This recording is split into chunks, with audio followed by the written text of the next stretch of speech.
था। तो आधुनिक मनोविज्ञान में बहुत जगहों पर, बहुत पुस्तकों में आप पढ़ेंगे कि इनको मोजार्ट ऑफ साइकोलॉजी भी कहा जाता है, और इनका पूरा नाम था लेव सेमनोविच वेगोत्स्की, लेविस वेगोत्स्की। हम आगे इनको वेगोत्स्की नाम से ही संबोधित करेंगे। तो आज उस समय जो इन्होंने अपने जीवन काल में जो सिद्धांत दिए मनोविज्ञान के क्षेत्र में, वो तो बहुत सारे हैं, लेकिन हमें उनमें से केवल कुछ चीजों को पढ़ना है जो हमारे लिए महत्वपूर्ण है, जो हमारी परीक्षाओं की दृष्टि से महत्वपूर्ण है। आज इससे एक बात से इनकी इंपॉर्टेंस को समझ लीजिए कि आज भी पूरी दुनिया में जब सिलेबस डिजाइन किया जाता है विद्यार्थियों के लिए, तब सिलेबस डिजाइन करते समय बेगोत्स्की के आइडियाज को दिमाग में रखा जाता है और बेगोत्स्की के सिद्धांतों को आधार बनाया जाता है। तो आज भी बेगोत्स्की के सिद्धांत पूरी दुनिया में प्रासंगिक है, पढ़े जाते हैं, समझे जाते हैं। बेगोत्स्की और जीन पियाजे, बेगोत्स्की और जीन पियाजे लगभग समकालीन थे और बेगोत्स्की जीन पियाजे के विचारों से प्रभावित भी हुए थे। बेगोत्स्की ने जीन पियाजे के विचारों को स्टडी करके उसमें कुछ कमियां जो पाई उन्होंने, उन कमियों को दूर करते हुए अपना एक नजरिया, अपना एक दृष्टिकोण प्रस्तुत किया, जिसे मनोविज्ञान में सामाजिक सांस्कृतिक विकास के सिद्धांत के रूप में जाना जाता है। हाँ, इस टॉपिक पे भी हम डिस्कस करेंगे कि इनके विचार बेगोत्स्की के विचारों से किस प्रकार से भिन्न थे। तो एक एक करके हम जो इनके आइडियाज हैं, जो इंपॉर्टेंट कॉन्सेप्ट्स हैं, उनको हम आगे की स्लाइड्स में डिस्कस करेंगे। सामाजिक सांस्कृतिक विकास का सिद्धांत कहता क्या है?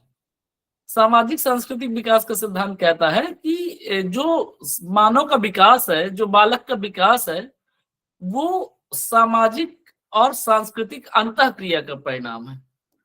ठीक है, यानी उनका मानना है कि विकास कभी भी एकांत में नहीं हो सकता या चरणों में नहीं हो सकता, जैसा कि जीन पियाजे ने तर्क दिया था। जीन पियाजे का मानना था कि विकास अलग अलग 4 चरणों में होता है, लेकिन बेगोत्स्की ने माना कि भाई विकास की प्रक्रिया को इस तरह से चरणों में नहीं बांटा जा सकता। विकास क्या है? विकास एक्चुअली सामाजिक और सांस्कृतिक प्रक्रिया है, यानी समाज और संस्कृति की से प्रभावित होने वाली और समाज और संस्कृति से चलने वाली, संचालित होने वाली प्रक्रिया है विकास की प्रक्रिया। उन्होंने सामाजिक सांस्कृतिक अंतःक्रिया को बहुत महत्वपूर्ण माना है अपने विकास सिद्धांत में। पहला डिफरेंस क्या है बेगोत्स्की और पियाजे में? ध्यान दीजिएगा, जहां पियाजे कहते हैं कि विकास 4 अलग अलग चरणों में होता है, तो दूसरी तरफ बेगोत्स्की कहते हैं कि नहीं भाई, विकास इस तरह से चरणों में नहीं होता, बल्कि विकास की प्रक्रिया को आयु के आधार पर अलग अलग चरणों में बांटा भी नहीं जा सकता। विकास की प्रक्रिया समाज और संस्कृति के साथ बालक की अंतःक्रिया का परिणाम है। और बेगोत्स्की ने एक स्टेटमेंट दिया, बेगोत्स्की ने कहा कि जिस प्रकार से भौतिक औजार, यहाँ पर स्टेटमेंट लिखा हुआ है, जिस प्रकार से भौतिक औजार व्यक्ति के कार्य को आसान बना देते हैं, उसकी हमारी शारीरिक क्षमताओं का विस्तार करते हैं, उसी प्रकार से सांस्कृतिक उपकरण यानी कल्चरल टूल्स हमारी मानसिक क्षमताओं का विस्तार करते हैं। ये पियाजे के, बेगोत्स्की के स्टेटमेंट है, कुछ एक परीक्षाओं में पूछा जा चुका है। स्टेटमेंट क्या है, मैं पढ़ देता हूं कि जिस प्रकार भौतिक औजार जैसे हथौड़ा या हल हमारी शारीरिक क्षमताओं का विस्तार करते हैं, उसी प्रकार से सांस्कृतिक उपकरण जैसे भाषा, गिनती और कला हमारी मानसिक क्षमताओं का विस्तार करते हैं। तो कल्चरल टूल्स क्या है? सांस्कृतिक उपकरण क्या है? सांस्कृतिक उपकरण है भाषा, संगीत, आर्ट, शिल्प, ये सब इनको उन्होंने, बेगोत्स्की ने कल्चरल टूल्स माना है। और बेगोत्स्की का मानना है कि कल्चरल टूल्स व्यक्ति के विकास के लिए बहुत ही महत्वपूर्ण है, इनके बिना व्यक्ति का विकास नहीं हो सकता। यानी समाज और संस्कृति से अलग होकर के बालक का विकास नहीं हो सकता। एक डिफरेंस को नोटिस कीजिएगा यहाँ पर पियाजे और वेगोत्स्की के विचारों में। एक तरफ पियाजे ने अपने विचारों में संस्कृति और समाज की उपेक्षा की है। पियाजे का क्या मत है? पियाजे कहते हैं कि बालक जैसे जैसे एज में आगे बढ़ता जाता है, यानी जैसे जैसे बच्चे में जैविक परिपक्वता आती जाती है, वैसे वैसे उसमें विभिन्न संज्ञानात्मक योग्यताएं विकसित होती जाती हैं। यानी पियाजे ने संस्कृति और समाज के प्रभाव को पूरी तरह से उपेक्षित किया है। इसके विपरीत बेगोत्स्की कहते हैं कि भाई विकास की प्रक्रिया का आयु की परिपक्वता से कोई संबंध नहीं है। विकास की प्रक्रिया प्रभावित होती है किससे? समाज से और संस्कृति से। तो यहाँ पर आप ये दो अंतर नोट करिएगा। अभी पहला अंतर क्या है पियाजे और बेगोत्स्की के विचारों में? पियाजे कहते हैं कि विकास की प्रक्रिया 4 अलग अलग चरणों में होती है और वो चरण कैसे? आयु के आधार पर विकसित होते हैं। बेगोत्स्की कहते हैं नहीं भाई, विकास का इन 4 चरणों से कोई लेना देना नहीं है। विकास के लिए आयु की परिपक्वता की कोई आवश्यकता नहीं है। विकास किसका परिणाम है? सामाजिक और सांस्कृतिक अंतःक्रिया का परिणाम। विकास को उन्होंने सामाजिक और सांस्कृतिक अंतःक्रिया का परिणाम माना है।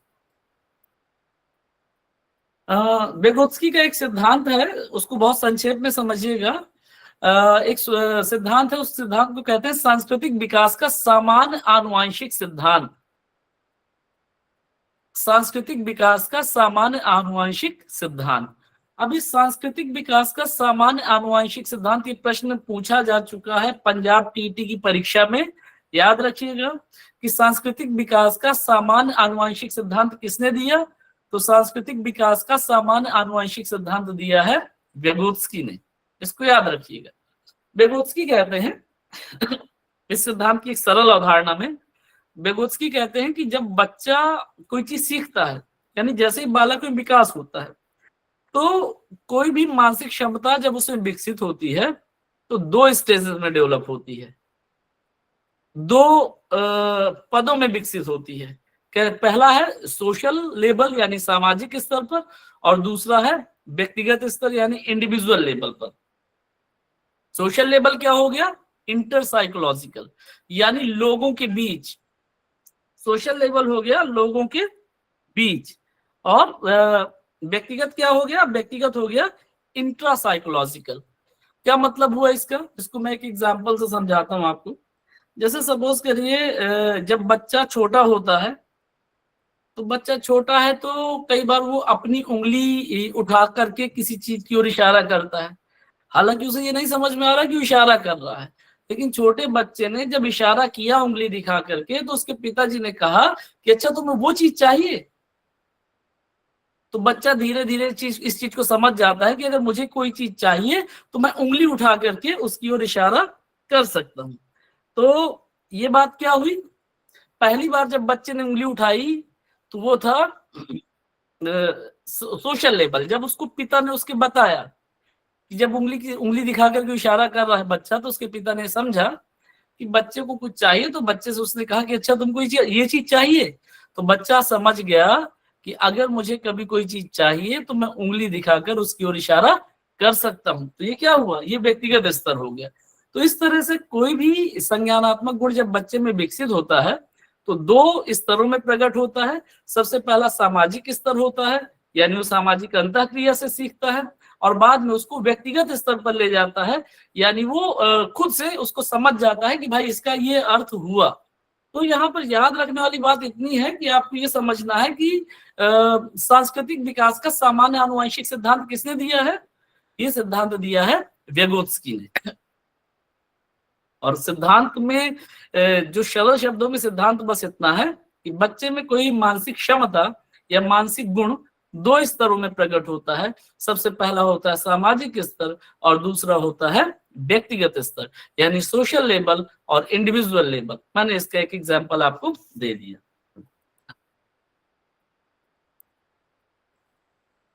अब आगे सामाजिक सांस्कृतिक विकास के सिद्धांत के क्रम में बेगोत्स्की एक बात ये कहते हैं कि संस्कृति केवल परंपराओं का संग्रह नहीं है, बल्कि हमारी संस्कृति इस बात को आकार देती है कि हम कैसे सोचते हैं, हम चिंतन कैसे करते हैं।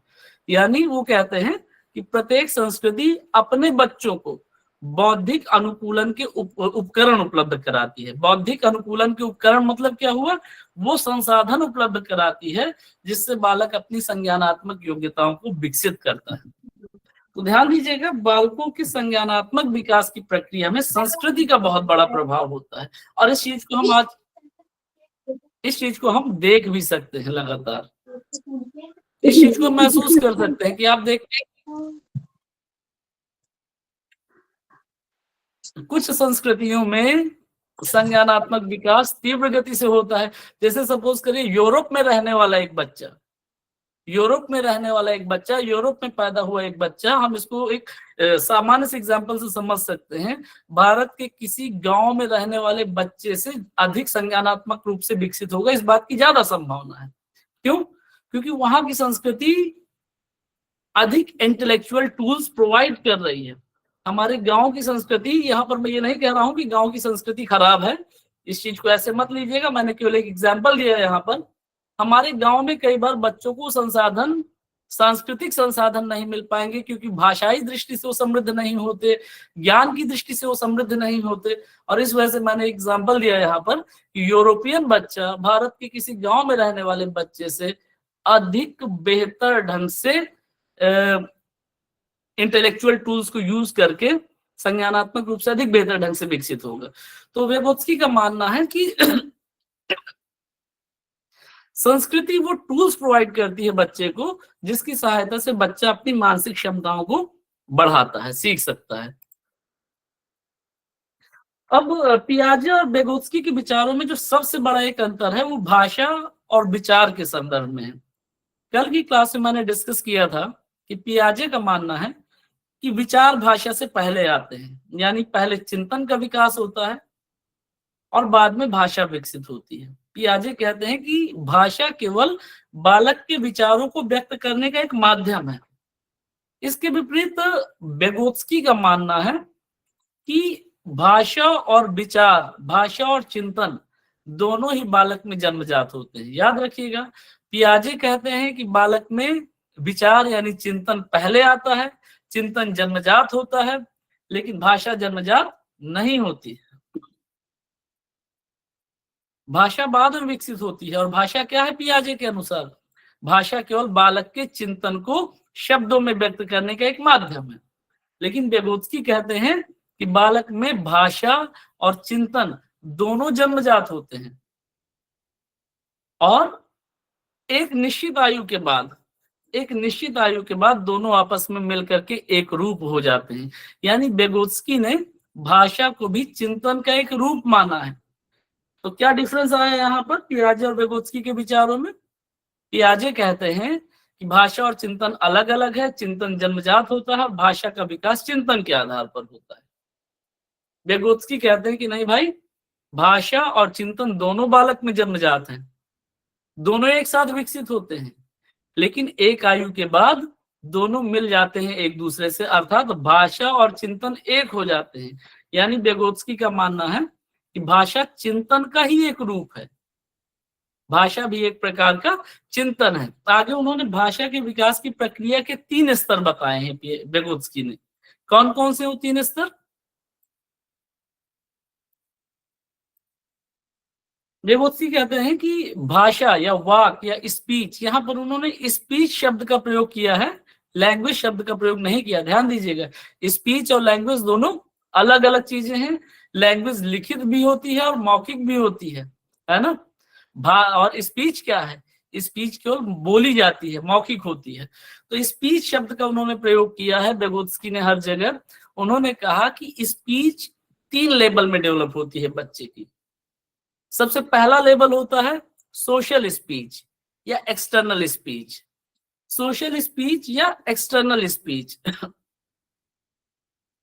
तो सामाजिक वाक क्या है? सामाजिक वाक, एक्सटर्नल स्पीच या सोशल स्पीच, वो कहते हैं वेगोत्स्की कि जन्म से ही लगभग डेवलप होना शुरू हो जाती है, लेकिन 2 साल के बाद, 2 साल की आयु तक आते आते सामाजिक वाक पूरी तरह से विकसित हो जाता है।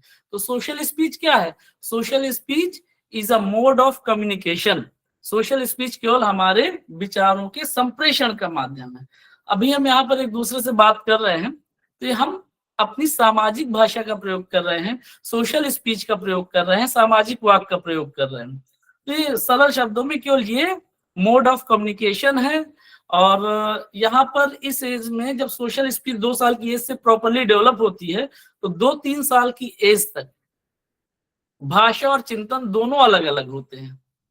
यहाँ पर चिंतन का भाषा से कोई संबंध अभी नहीं है, और इसीलिए इसको उन्होंने प्री इंटेलेक्चुअल स्पीच भी कहा है।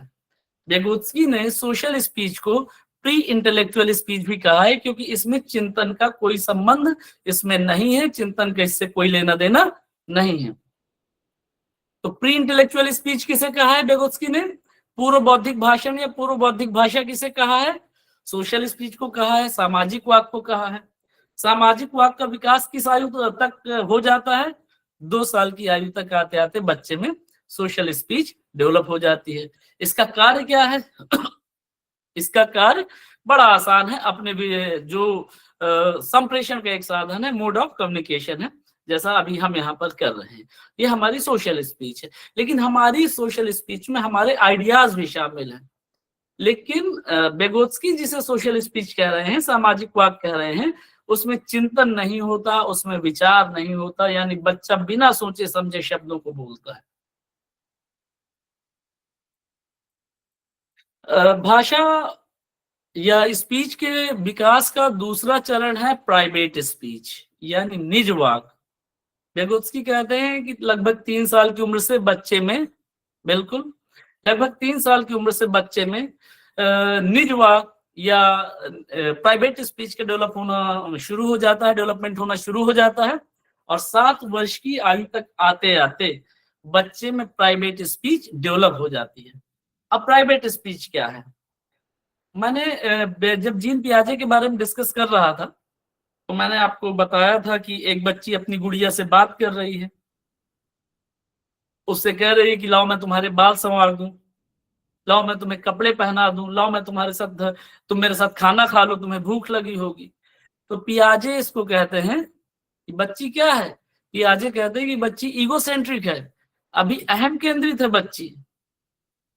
लेकिन बेगोत्स्की कहते हैं कि भाई बच्ची अभी ये अहम केंद्रित व्यवहार को नहीं दर्शाता। ये क्या है? ये है बच्ची अपने आइडियाज को रेगुलेट कर रही है। तो प्राइवेट स्पीच क्या है, निजवाक क्या है, इसको हम सरल शब्दों में ऐसे समझ सकते हैं। कई बार जैसे सपोज करिए आपको किसी शादी विवाह में जाना होता है, किसी प्रोग्राम में जाना होता है, आप जब तैयार हो रहे हो तो आप अपनी अलमारी खोलते हो कपड़े की, फिर कहते हो यार कौन सा सूट पहनूं, कौन सी शर्ट पहनूं, अच्छा रेड नहीं पहनता, व्हाइट पहन लेता हूँ। तभी कई बार आप खुद से ही बात कर रहे होते हो। तो जब आप खुद से बात कर रहे होते हो तो ये क्या है? ये आपकी प्राइवेट स्पीच है। यहाँ पर हम अपने आइडियाज को कम्युनिकेट नहीं कर रहे, हम अपने आप से ही बात कर रहे हैं। और ऐसा करके हम क्या कर रहे हैं? ऐसा करके हम अपने विचारों को दिशा दे रहे हैं, अपने विचारों को नियमित कर रहे हैं। तो पियाजे कहते हैं इस चीज को कि भाई ईगोसेंट्रिक स्पीच है और इसका कोई मतलब नहीं होता, बच्चों में ऐसा होता है। और पियाजे ने इसको इनमैच्योरिटी की निशानी माना है, यानी अपरिपक्वता की पहचान माना है। जबकि बेगोत्स्की कहते हैं कि भाई ये जो प्राइवेट स्पीच है ये अपने विचारों को रेगुलेट करने का एक साधन है। तो एक तीसरा डिफरेंस भी पियाजे और बेगोत्स्की के विचारों में देखिए।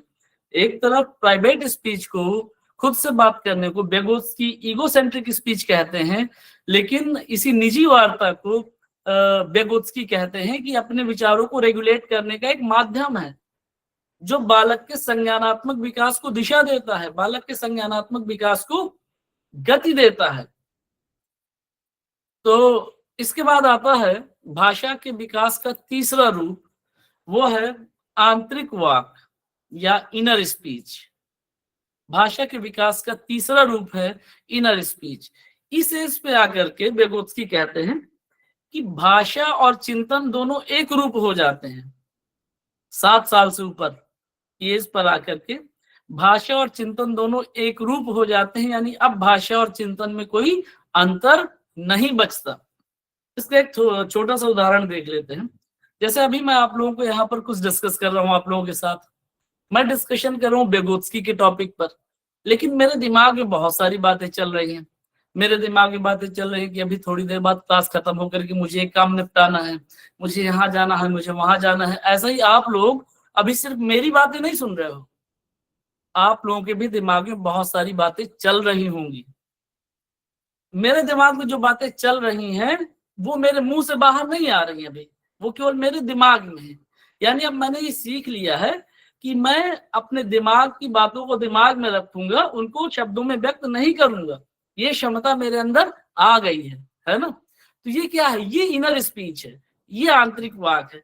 आंतरिक वाक इस स्तर पे आकर के हमारे विचार और हमारा चिंतन एक रूप हो जाता है, इस लेवल पे आकर के। तो यही बात बेगोत्स्की ने कही कि भाषा और चिंतन दोनों अलग अलग नहीं है, भाषा और चिंतन दोनों एक ही हैं, और ये जन्मजात होते हैं। लेकिन एक एज के बाद, और वो एज क्या है, लगभग 7 साल की उम्र तक आते आते भाषा और चिंतन दोनों एक रूप हो जाते हैं, एक हो जाते हैं, और 7 साल की उम्र तक ये एक साथ डेवलप होते हैं, अलग अलग डेवलप होते हैं। तो आंतरिक वाक या इनर स्पीच क्या है, एक तरह का चिंतन है ये, जिसको दूसरे साइकोलॉजिस्ट थिंकिंग कह रहे हैं, चिंतन कह रहे हैं। पियाजे जिसे चिंतन कह रहे हैं, बेगोत्स्की ने उसको इनर स्पीच कहा है। लेकिन बेगोत्स्की का मानना है कि भाई भाषा और चिंतन दोनों एक हैं, भाषा और चिंतन दोनों अलग अलग नहीं है। तो बेगोत्स्की के ये जो विचार हैं भाषा और चिंतन को लेकर के, इन पर परीक्षाओं में कई बार प्रश्न आए हैं। सीटीईटी के पिछले पेपर्स में भी आप देखेंगे तो कई बार ये प्रश्न आए हुए हैं। अब जो बेगोत्स्की के जो तमाम आइडियाज हैं, उन तमाम आइडियाज में जो सबसे महत्वपूर्ण विचार है, जिसका आज भी यूज होता है, जो मैंने अभी शुरुआत में डिस्कशन किया था कि पूरी दुनिया में सिलेबस जब डिजाइन किया जाता है, यूनिवर्सिटीज में, स्कूल लेवल पे, कॉलेज लेवल पे, तो जेडपीडी की अवधारणा को ध्यान में रख करके एक्सपर्ट्स बैठ करके सिलेबस को डिजाइन करते हैं। जेडपीडी यानी zone of proximal development. Zone of proximal development क्या है? निकटतम विकास क्षेत्र की अवधारणा। जोन ऑफ प्रॉक्सिमल डेवलपमेंट याद रखिएगा, टीईटी की परीक्षा में तो जेडपीडी का फुल फॉर्म भी पूछा जा चुका है। जेडपीडी क्या है? Zone of proximal development. Proximal का मतलब होता है निकटतम या समीपस्थ, तो जोन ऑफ प्रॉक्सिमल डेवलपमेंट क्या हुआ? समीपस्थ विकास क्षेत्र।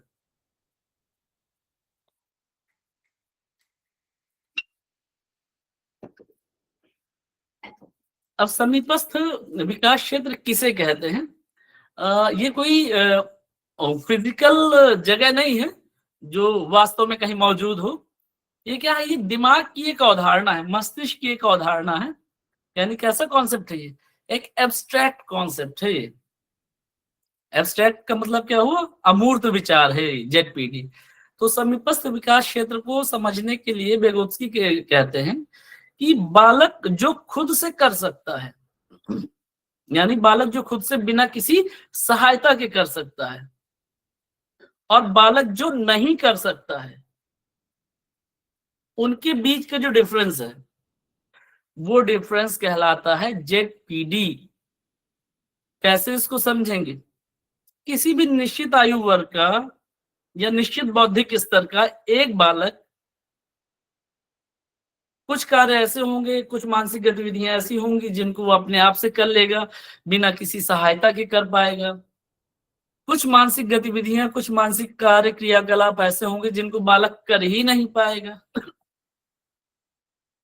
लेकिन इन दोनों के बीच में कुछ चीजें, कुछ गतिविधियां ऐसी होंगी कि जिनको बालक खुद से तो नहीं कर पा रहा है, लेकिन किसी की सहायता से कर पा रहा है।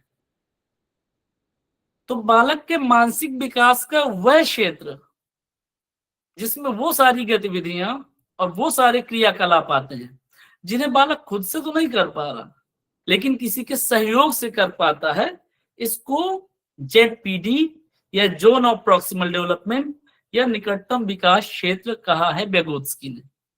एक सरल एग्जांपल लेते हैं। सपोज करिए प्राथमिक कक्षा का एक विद्यार्थी है, कक्षा 5 का एक विद्यार्थी है। तो कक्षा 5 के विद्यार्थी को अगर आप हासिल वाले जोड़ दे रहे हैं, गुणा दे रहे हैं, घटाव दे रहे हैं, गणित में सरल भाग के प्रश्न दे रहे हैं, तो बच्चा उनको आसानी से कर सकता है। सामान्य तौर पे हमें मानते हैं कि अगर कक्षा 5 तक बच्चे ने नियमित रूप से पढ़ाई की है तो वो इन कार्यों को बिना किसी समस्या के खुद से कर सकता है। लेकिन वही बच्चा क्या द्विघात समीकरण को समझ के कर सकता है? कक्षा 5 में पढ़ने वाला बच्चा कक्षा 5 में पढ़ने वाला बच्चा द्विघात या त्रिघात समीकरण को समझ करके नहीं कर सकता, खुद से नहीं कर सकता, सामान्य तौर पे नहीं कर सकता। तो क्या मतलब हुआ इसका कि अगर एक टीचर कक्षा में आए और कक्षा 5 के बच्चे को वो गिनती पहाड़ा पढ़ाने लगे, तो क्या कर रहा है? गिनती पहाड़ा तो बच्चा पहले से जानता है। तो ऐसा करके टीचर अपना समय व्यर्थ कर रहा है और बच्चे का भी समय व्यर्थ कर रहा है। लेकिन वही टीचर अगर आ करके बच्चे को द्विघात समीकरण या त्रिघात समीकरण पढ़ाना शुरू कर दे, तो क्या बच्चा उसे समझ पाएगा? बच्चा वो भी नहीं समझ पाएगा। और अगर शिक्षक ऐसा कर रहा है तब भी शिक्षक समय बर्बाद कर रहा है। लेकिन कक्षा 5 का बच्चा भले ही द्विघात समीकरण को समझ के ना कर पाए, लेकिन कक्षा 5 के बच्चे को अगर पढ़ाया जाए तो बहुत सरल समीकरणों को हल कर सकता है, अगर उसे सिखाया जाए। तो बहुत सरल समीकरण बच्चे के जेडपीडी का हिस्सा हुए। यानी ये वो काम है जो बच्चा बिना किसी सहयोग के तो नहीं कर सकता, खुद से नहीं कर सकता। लेकिन अगर शिक्षक सहयोग कर दे, शिक्षक हेल्प कर दे, तो बच्चा सरल समीकरण सीख सकता है। तो सरल समीकरण बच्चे के लिए क्या होंगे? उसके जेडपीडी की गतिविधि होंगे, यानी जोनो प्रॉक्सिमल डेवलपमेंट की गतिविधि होंगे।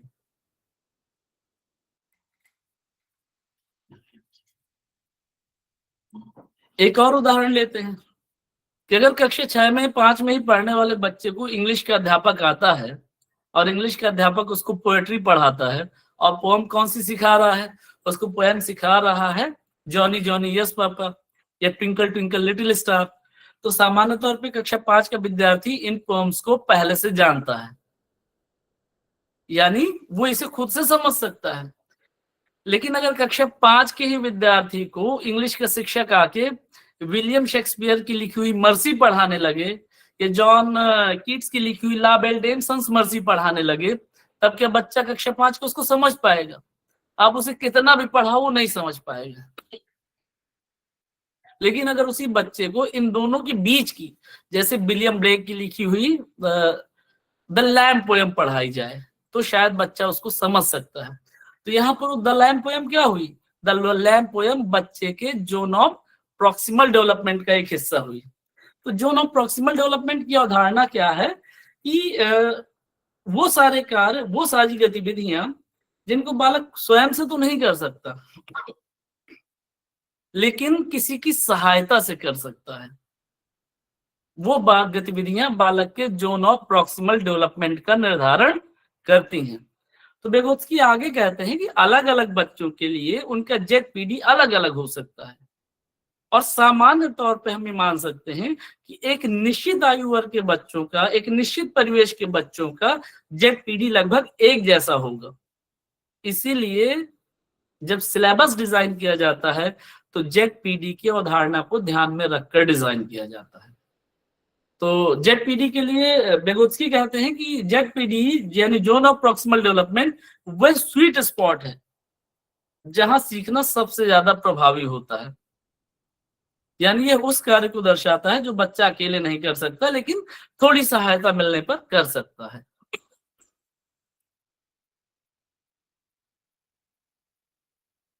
अब जेडपीडी क्या है? जेडपीडी कोई कांस्टेंट फिगर नहीं है। जेडपीडी क्या है? जेडपीडी डायनामिक है। डायनामिक कैसे? कि जैसे जैसे बच्चा एक चीज को सीखता जाता है तो उसका जेडपीडी आगे खिसकता जाता है। यानी जेडपीडी का डेवलपमेंट एक निरंतर चलने वाली प्रक्रिया है। आगे यहाँ पर दो बच्चों का जो विकास स्तर समान हो सकता है, लेकिन हो सकता है कि उनका जेडपीडी थोड़ा अलग हो। यानी हो सकता है कि उसी कार्य को सीखने के लिए एक बच्चे को कम सहायता लगती हो और दूसरे बच्चे को अधिक सहायता लगती हो। यानी जेडपीडी क्या है? जेडपीडी कांस्टेंट नहीं है, जेडपीडी डायनामिक है। तो कक्षा शिक्षण के समय भी शिक्षकों को भी जेडपीडी की अवधारणा समझ करके ही, बच्चों के जेडपीडी का मूल्यांकन करके ही उनको पढ़ाया जाना चाहिए। तभी शिक्षण कार्य अधिक प्रभावी, अधिक इफेक्टिव हो सकता है। इस फिगर से आप समझ सकते हैं कि जेडपीडी क्या है। यहाँ पर देख रहे हैं आप, 3 सर्कल दिख रहे हैं।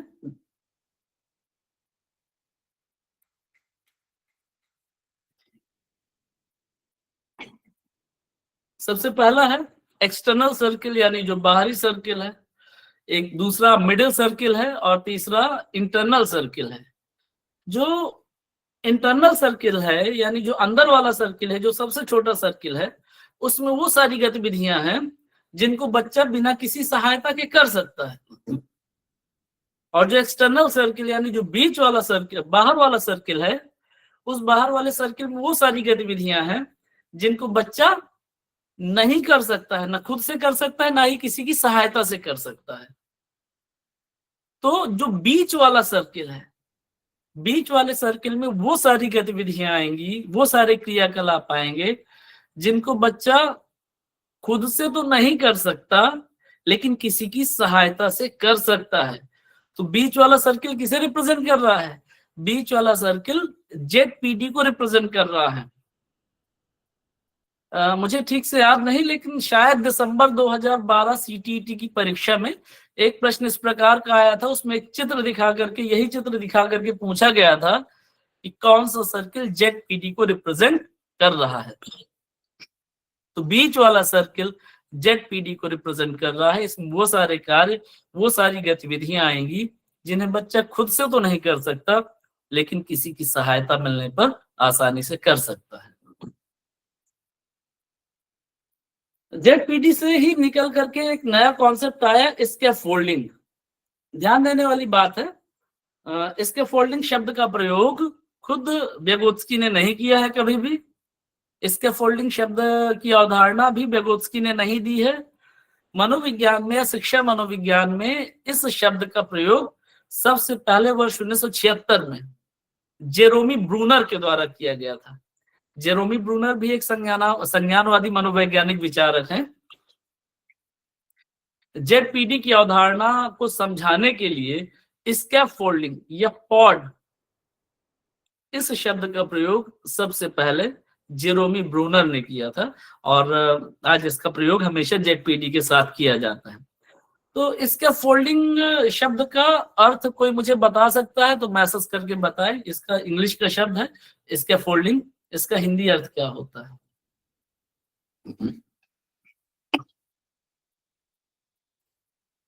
चलिए,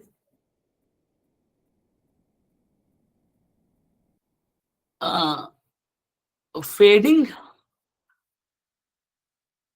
सहारा देना, बिल्कुल, एक टेम्परेरी सपोर्ट प्रोवाइड करना, ये इसके फोल्डिंग है। ठीक है, एकदम सही है।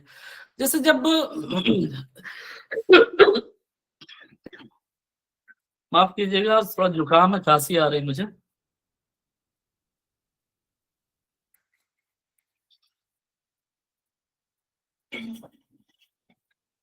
जब कोई किसी मकान की जब छत बनाई जाती है तो उस छत को सहारा देने के लिए नीचे बहुत सारी बांस बल्लियां लगाई जाती हैं।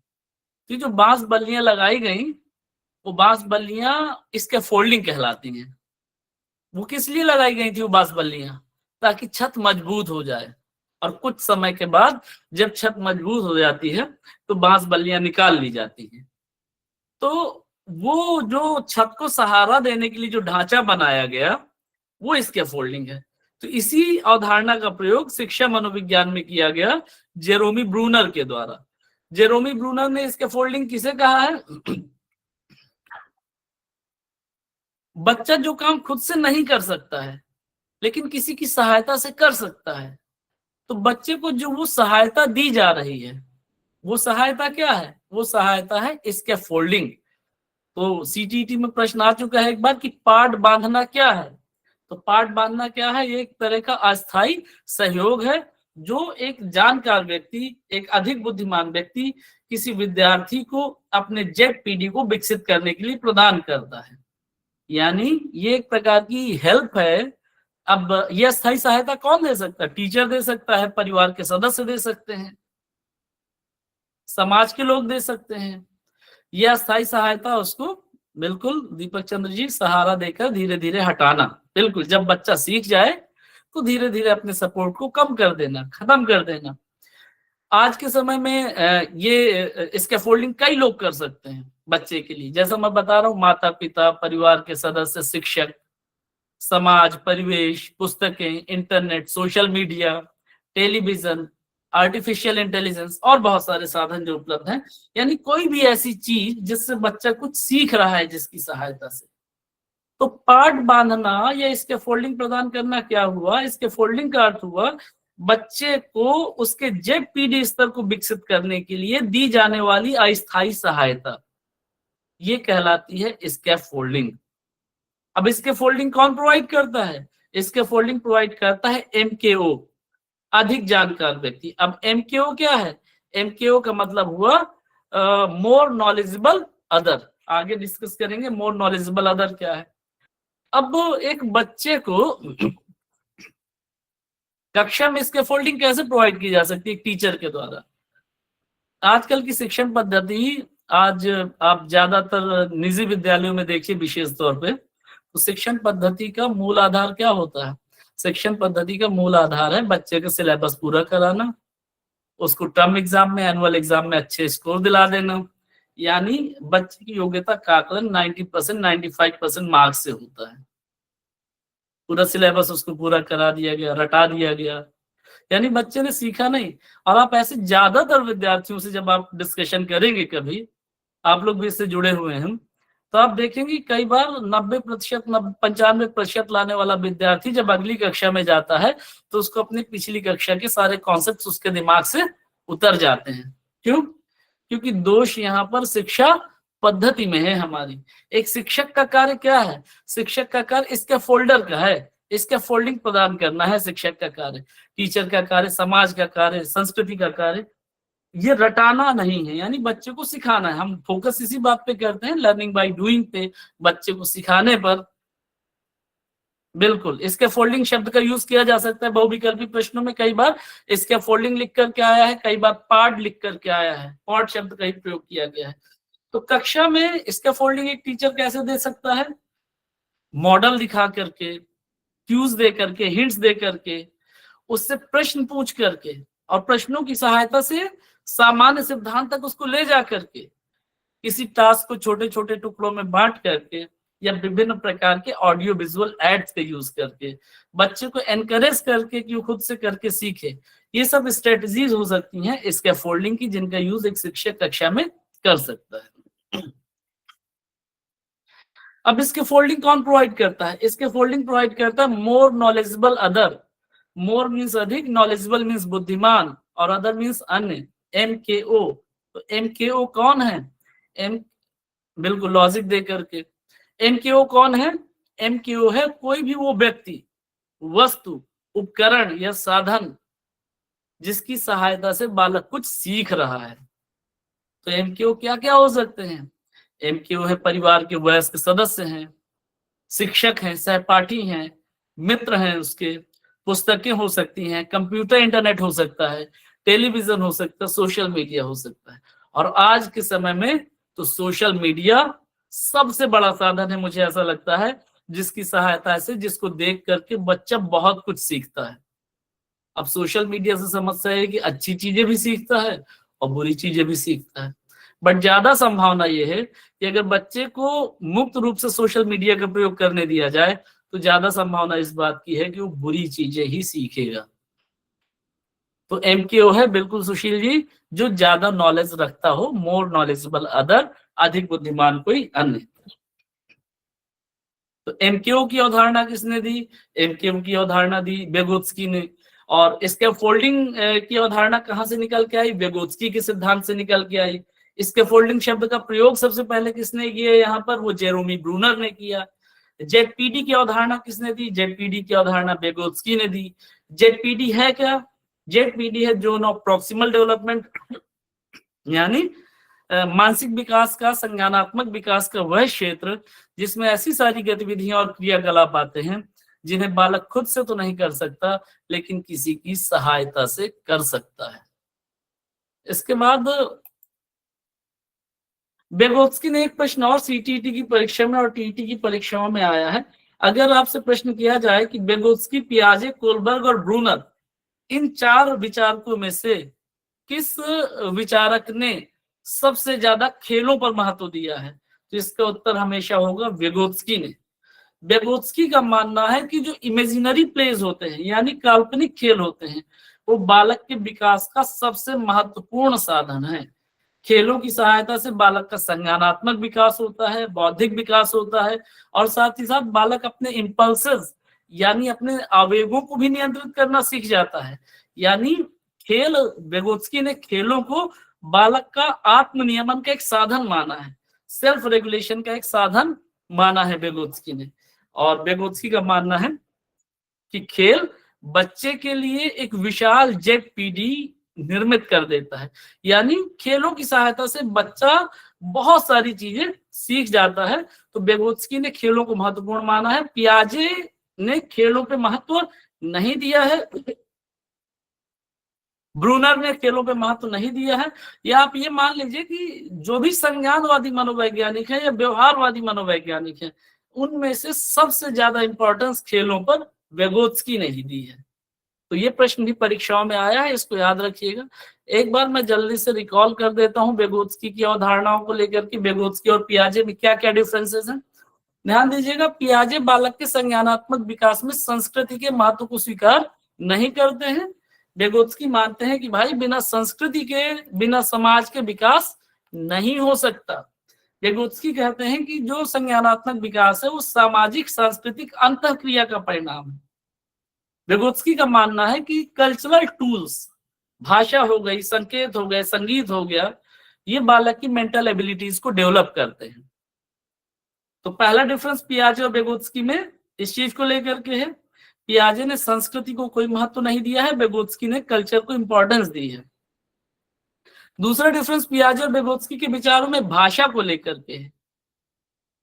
पियाजे का मानना है कि विचार जन्मजात होते हैं, भाषा विचारों के आधार पर विकसित होती है, भाषा विचारों से प्रभावित होती है और भाषा केवल विचारों को व्यक्त करने का एक साधन है। वेगोत्स्की कहते हैं कि नहीं भाई, भाषा और विचार दोनों जन्मजात होते हैं बच्चे में, 2-3 साल की आयु तक दोनों एक साथ विकसित होते हैं, लेकिन उसके बाद दोनों अलग अलग विकसित होना शुरू हो जाते हैं। और मैंने कुछ गलत बोल दिया यहाँ पर। वेगोत्स्की कहते हैं कि बालक में भाषा और विचार दोनों जन्मजात होते हैं, 2-3 साल की आयु तक दोनों अलग अलग विकसित होते हैं, लेकिन उसके बाद धीरे धीरे वो एक होने लगते हैं और 7 वर्ष की आयु तक आते आते भाषा और विचार एकदम एक हो जाते हैं। यानी भाषा ही चिंतन बन जाता है, चिंतन ही भाषा बन जाता है, यानी भाषा और चिंतन दोनों एक हो जाते हैं। यहाँ पर भी वेगोत्स्की के विचार पियाजे के विचारों से भिन्न है। पियाजे ने खेलों पर कोई इंपॉर्टेंस नहीं दी है, सोसाइटी पे कोई इंपॉर्टेंस नहीं दी है, वेगोत्स्की ने इस पे इंपॉर्टेंस दी है। पियाजे का मानना है कि अलग अलग कॉग्निटिव स्किल्स डेवलप करने के लिए बच्चे को एक पर्टिकुलर एज तक पहुंचना होगा। यानी पियाजे ने जैविक परिपक्वता की बात की है, वेगोत्स्की ने सामाजिक और सांस्कृतिक परिपक्वता की बात की है। जेडपीडी की अवधारणा वेगोत्स्की ने दी है, zone of proximal development. MQ की अवधारणा वेगोत्स्की के विचारों से निकल के आती है। स्कैफोल्डिंग या पार्ट बांधने की अवधारणा भी वेगोत्स्की के विचारों से निकल के आती है। हालांकि स्कैफोल्डिंग शब्द का प्रयोग सबसे पहले जेरोमी ब्रूनर ने किया है। तो अभी मैंने आप लोगों के साथ जीन पियाजे का सिद्धांत कल तक डिस्कस किया था, वेगोत्स्की का सिद्धांत मैंने आज आपके साथ डिस्कस कर लिया। इसमें वो सारे, बिल्कुल मचान बांधना एकदम सही है, इसमें वो सारे बिंदु सम्मिलित हैं जो अलग अलग परीक्षाओं में कभी पूछे गए हैं। और मुझे नहीं लगता कि ये ज्यादा मुश्किल है, इसको आप आसानी से समझ सकते हैं, ये बहुत ज्यादा मुश्किल नहीं है। इससे रिलेटेड प्रश्नों पे भी हम चर्चा कर लेंगे, आप लोग इसको पढ़ लीजिएगा। कल इससे रिलेटेड हम प्रश्नों पे डिस्कशन करेंगे। आगे कल हम लोग पढ़ेंगे नैतिक विकास का सिद्धांत जो दिया गया था लॉरेंस कोलबर्ग के द्वारा। आज क्लास को यहीं समाप्त करते हैं, मुझे थोड़ा सा बोलने में भी दिक्कत हो रही है। अब क्लास को कल कंटिन्यू करेंगे। मुझे उम्मीद है कि आप सभी को टॉपिक समझ में आए होंगे। अगर किसी के कोई प्रश्न है तो बिल्कुल मुझसे आप प्रश्न करने के लिए स्वतंत्र हैं। यहाँ पर बिल्कुल बच्चा खाली स्लेट नहीं है, ये वेगोत्स्की ने भी कहा है और ये पियाजे ने भी कहा है। दीपक चंद जी, ये व्यवहारवादी विचारक ऐसा मानते हैं कि बच्चा कोरे कागज की तरह है, बच्चा खाली स्लेट की तरह है। अगर आप लोगों को कहीं पर कोई बात ना समझ में आ रही हो मेरी, या कहीं पर ऐसा लगता हो कि सुधार करने की आवश्यकता है, तो बिल्कुल आप लोग बेझिझक कह सकते हैं मुझे। यहाँ पर बिल्कुल सुशील सर, मेरा पूरी तरह से सहयोग रहेगा और मैं चाहता हूँ कि आप सभी लोग सफल हों और अपने लक्ष्य को प्राप्त करें, जिस लक्ष्य के लिए आप लोगों ने लंबा संघर्ष किया है। और मेरी बहुत-बहुत शुभकामनाएँ आप लोगों के साथ हैं। जहाँ मेरी आवश्यकता हो, मैं साथ में हूँ आप लोगों के। तो सर, आज के लिए क्लास यहीं समाप्त करते हैं। धन्यवाद। शुभ रात्रि, शुभ रात्रि, शुभ रात्रि।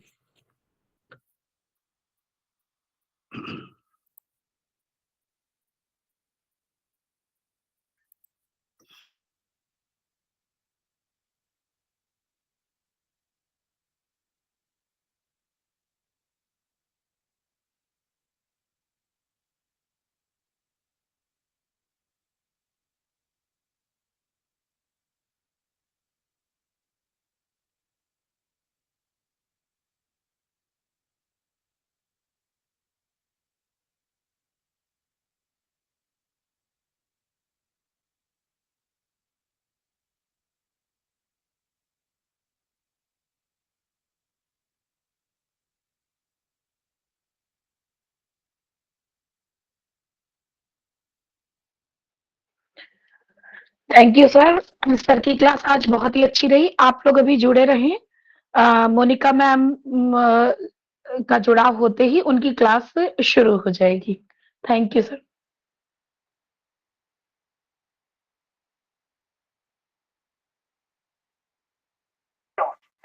और बहुत अच्छी बात रही कि आज बात रखी गई हम लोगों की। आज डिस्टर्बिंग एलिमेंट भी कम थे, डिस्टर्ब कम किया गया। लोगों ने अनुशासित होकर के सिलेबस को कंठस्थ किया और इसी क्रम को हमें बनाए रखना है अगले पीरियड में भी।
मोनिका मैम हमारे साथ जुड़ चुकी हैं। Welcome ma'am. अब अगली क्लास मैम मोनिका मैम की शुरू हो रही है। तो मैम प्लीज आप स्टार्ट करें। आपकी वॉइस नहीं आ रही है मैम, आपका माइक बंद है। ये प्लीज जी, अब माइक ऑन हो पाया है ma'am, thank you so much. Monika I ma'am think मैंने होस्ट होस्ट नहीं थी, बना इस दिया वजह है से मेरा आपको, माइक जो है कंटिन्यू म्यूट हो रखा था। ठीक है, चल वेरी गुड नहीं इवनिंग मैंने बना एवरीवन। दिया। हाँ जी, thank you so much ma'am. चलिए मैं पीपीटी शो कर देती हूँ। आज जो है हम पीडब्ल्यूडी और आरपीडब्ल्यूडी एक्ट करेंगे, और उसके बाद की जो क्लासेस है हम ऑलमोस्ट कोशिश करेंगे कि एक दो ही टॉपिक जो है करेंगे, और बाकी जो क्लासेस है हम सारी जो है मैराथन में करेंगे कि जितने ज्यादा हो सके हमारे जो है एमसीक्यूज हो जाए तो ज्यादा बेटर है। ठीक है, चलिए एक बार मुझे कंफर्म कीजिएगा पीपीटी शो हो रही है। Yes ma'am. Okay, thank you ma'am.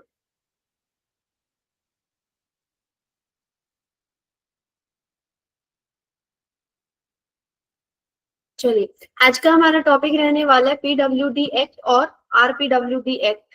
ठीक है, सबसे पहले हम करेंगे पीडब्ल्यूडी एक्ट। पीडब्ल्यूडी एक्ट जो है उसका फुल फॉर्म क्या है? पर्सन विद डिसेबिलिटी एक्ट 1995, विकलांग व्यक्ति अधिनियम 1995। और इसके जो है कुछ की पॉइंट्स जो है, की वर्ड्स जो है वो है समान अवसर, अधिकारों का संरक्षण और पूर्ण भागीदारी। इन तीन चीजों पे जो फोकस पीडब्ल्यूडी में किया गया था। भारत का जो है पहला समग्र दिव्यांग कानून था, जो दिव्यांग व्यक्तियों के लिए रहने वाला है, जो पहला एक जो समग्र कॉम्प्रिहेंसिव कानून बनाया गया, जिसमें की सारी चीजें जो बहुत डिटेल में दी गई दिव्यांग बच्चों के लिए या व्यक्तियों के लिए कि उनके क्या अधिकार होने चाहिए, कौन कौन सी डिसेबिलिटी है, वो सारी चीजें की जॉब में अगर बात करें, शिक्षा की बात करें, इनके लिए जो है क्या स्कीम्स रहने वाली, क्या पॉलिसीज रहेंगी, सब चीजें जो डिटेल में एक कानून आया। 1992 के संयुक्त राष्ट्र घोषणा पत्र पर आधारित है। यूएन ने जो है संयुक्त राष्ट्र ने एक घोषणा पत्र दिया था 1992 में। उस घोषणा पत्र में जो चीजें थी उसके बेस पर, उससे अलाइन करके, उसके साथ मिलाकर या उसके आधार पर जो है पीडब्ल्यूडी एक्ट बना था। उसके बाद हम बात करते हैं कि इसके अवसर क्या थे। जो चीजें मैंने यहाँ पे बताई है ना, वही सारी चीजें हैं यहाँ पे कि ये इसके उद्देश्य थे। एक तो समान अवसर मिले सभी लोगों को, चाहे वो डिसेबल है या दूसरे हैं।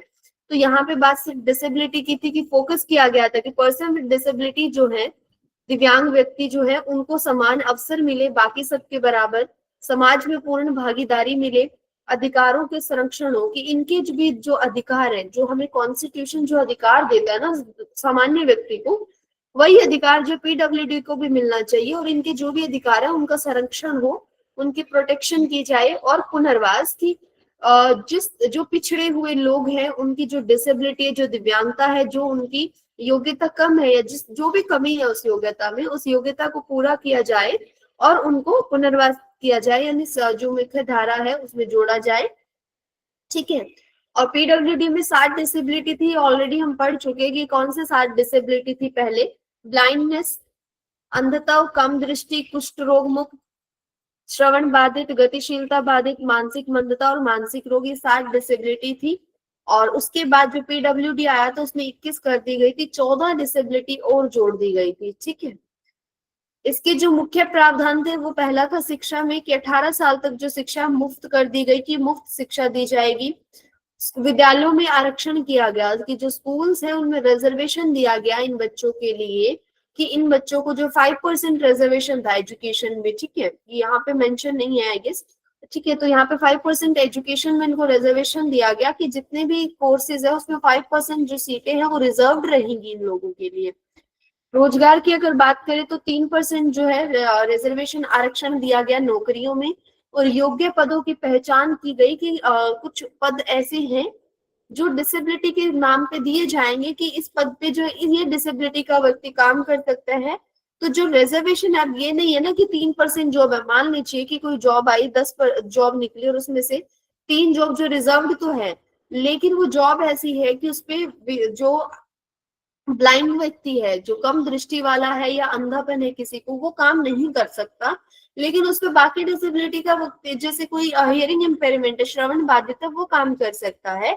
तो वो योग्य पदों की पहचान की गई कि किस पद पे जो काम कर सकता है ना वो व्यक्ति, कि अगर इस पे अंधा व्यक्ति काम कर सकता है, अगर इस पे श्रवण बाधिता वाला काम कर सकता है, या डाउन सिंड्रोम का काम कर सकता है, या इंटेलेक्चुअल डिसेबिलिटी वाला, जो व्यक्ति काम कर सकता है थोड़ी सी सहूलियत के साथ, तो उसको उस जॉब को दे दिया जाएगा। उस अकॉर्डिंग जो आरक्षण रखा गया। ये नहीं है कि हर जॉब में सबके लिए आरक्षण होगा, ऐसा नहीं है।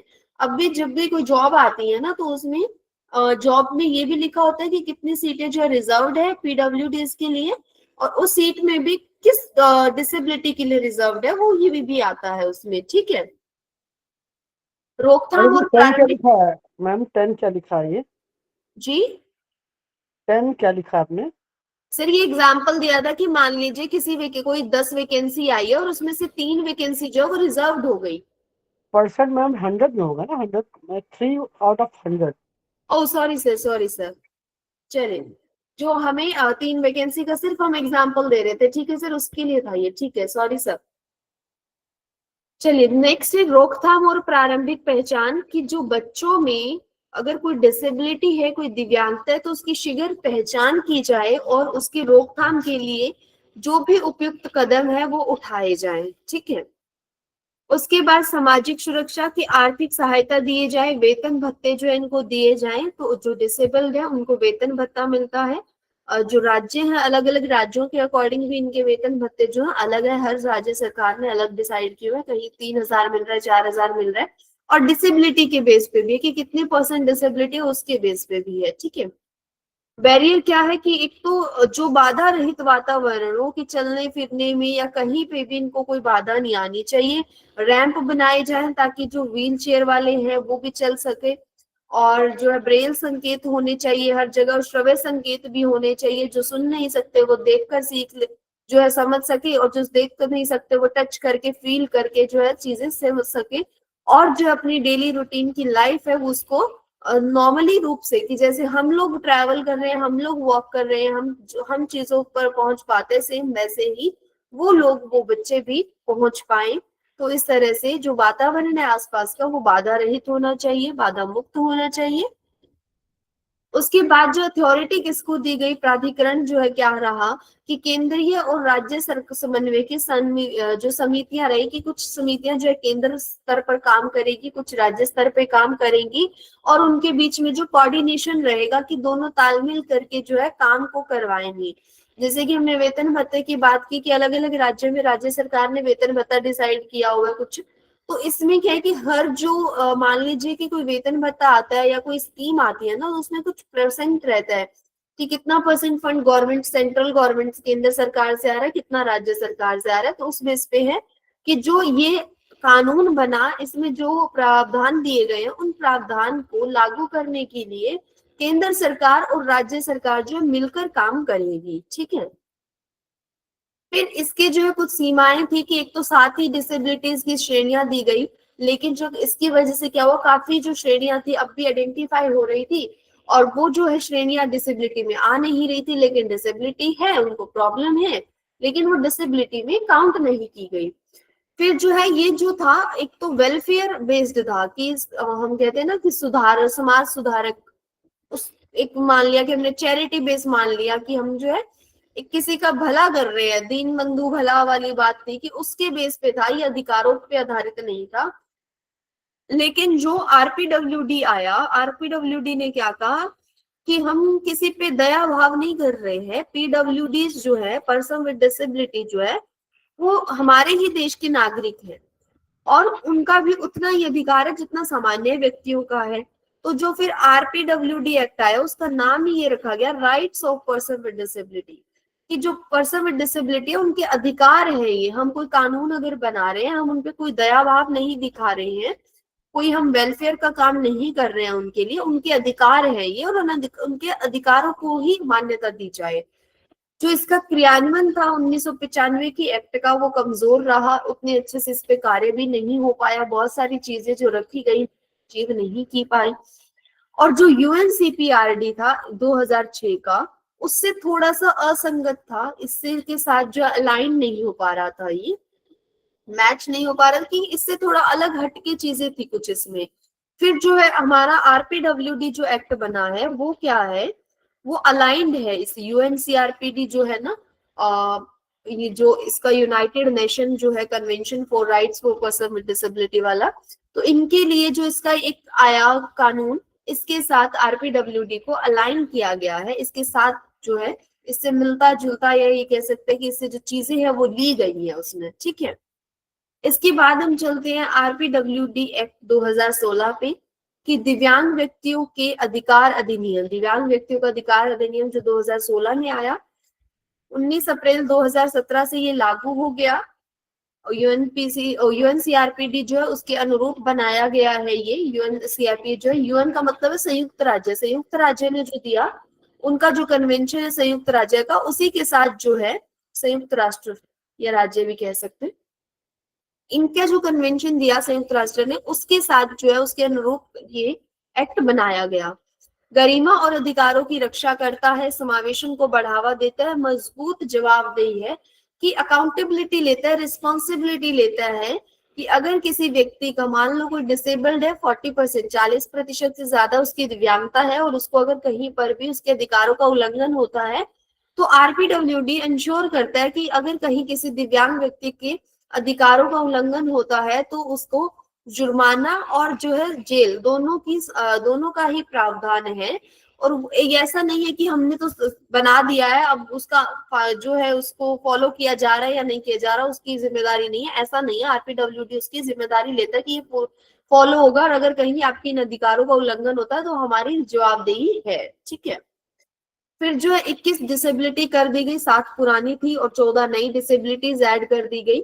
Autism, cerebral palsy, thalassaemia, haemophilia, sickle cell रोग, एसिड अटैक पीड़ित, Parkinson's, multiple sclerosis, muscular dystrophy, सीखने में अक्षमता, वाक एवं भाषा विकलांगता, डिसेबिलिटीज हम सारी एक एक करके कंप्लीट कर चुके, तो यहाँ से सिर्फ आपको नाम पढ़ना है, ठीक है। मुख्य प्रावधान क्या थे? एक तो जो गवर्नमेंट में रिजर्वेशन था सरकारी नौकरी में, वो कितना कर दिया गया, 3% से 4% कर दिया गया। शिक्षा में जो है 5% हो गया। राइट जो थे, अधिकार और सुविधाओं की अगर बात करें, भेदभाव निषेध कर दिया कि किसी तरह का भेदभाव नहीं होना चाहिए, दिव्यांगता के आधार पे दुरुपयोग से सुरक्षा की जाए, किसी भी तरह का अब्यूज नहीं होना चाहिए, किसी तरह का भेदभाव या किसी तरह की बुरा व्यवहार जो होता है, एक तरह से अब्यूज करना या किसी के साथ छेड़खानी करना या किसी का गलत यूज करना, वो सब चीजें जो है लीगली बंद कर दी गई कि ऐसा नहीं हो सकता। सीमित अभिभावकत्व कि लिमिटेड गार्डियनशिप इंट्रोड्यूस कर दिया, कि गार्डियनशिप जो ले लेते हैं ना, कि वो लिमिटेड हो पाएगी, अब ऐसा नहीं कि किसी ने भी गार्डियनशिप ले ली।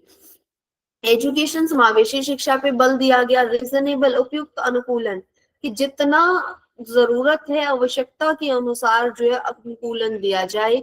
सुलभ सामग्री उपलब्ध करवाई जाएगी शिक्षा के लिए, ये 3 चीजें जो एजुकेशन से रिलेटेड है। फिर जो सुगम्यता की अगर हम बात करें, एक्सेसिबिलिटी, पहुंच की अगर हम बात करें, तो पहुंच में सार्वजनिक जो इमारतें हैं, परिवहन है, आईसीटी, उन सबको इतना एक्सेसिबल, इतना सुगम बनाया जाए कि दिव्यांग व्यक्ति या दिव्यांग बच्चे उसको यूज कर सके और उसके माध्यम से अपनी जो रोजमर्रा की जिंदगी है उनकी, उसको वो आसान बना सके और उसकी वजह से उनके जीवन में कोई बाधा नहीं आए, उनकी जो रूटीन दिनचर्या है उसमें कोई बाधा नहीं आए। सामाजिक सुरक्षा की अगर हम बात करें तो स्वास्थ्य सेवा, बीमा, पुनर्वास जैसी जो है सुविधाएं जो आम आदमी के लिए, वही सेम सुविधाएं जो है उन व्यक्तियों के लिए भी, उन बच्चों के लिए भी उपलब्ध होंगी। एम्प्लॉयमेंट में बात करें तो किसी भी व्यक्ति को जो है पदोन्नति नहीं रोकी जा सकती। अगर कोई किसी डिसेबिलिटी से है और मान लीजिए वो किसी पोस्ट पे, हम ये नहीं कह सकते कि आप तो डिसेबल्ड हो और अगर आपका प्रमोशन करते हैं, पदोन्नति करते हैं तो आपको ज्यादा रिस्पॉन्सिबिलिटीज ले नहीं पाओगे, तो ये नहीं कर सकते। अगर उस पोस्ट पर अगर वो क्वालिफाई एलिजिबिलिटी रखता है पदोन्नति की, तो उसको पदोन्नति मिलेगी। तो ये जो स्पेसिफिकली मेंशन है कि पदोन्नति जो है रोकी नहीं जा सकती। रिजर्वेशन का हमने पढ़ ही लिया है कि 3% से 4% कर दिया गया था। संस्थागत तंत्र जो है, इंस्टीट्यूशनल मैकेनिज्म कैसा होगा, देखो यहाँ पे ना 2 रहेगा। एक तो चीफ कमिश्नर होगा जो केंद्र सरकार पे होगा, एक स्टेट राज्य आयुक्त रहेगा, राष्ट्रीय मुख्य आयुक्त और जो राज्य आयुक्त 2 रहेंगे, जो कि इन जितने भी दिव्यांगता से रिलेटेड काम है या हम कह सकते हैं इंस्टीट्यूट से संस्था चल रही है, उन सब के ऊपर जो है काम करेंगे, ठीक है। दंड की बात करें तो भेदभाव पर कठोर दंड दिया जाएगा, फाइन भी लगाया जाएगा और जेल तक भी संभव है।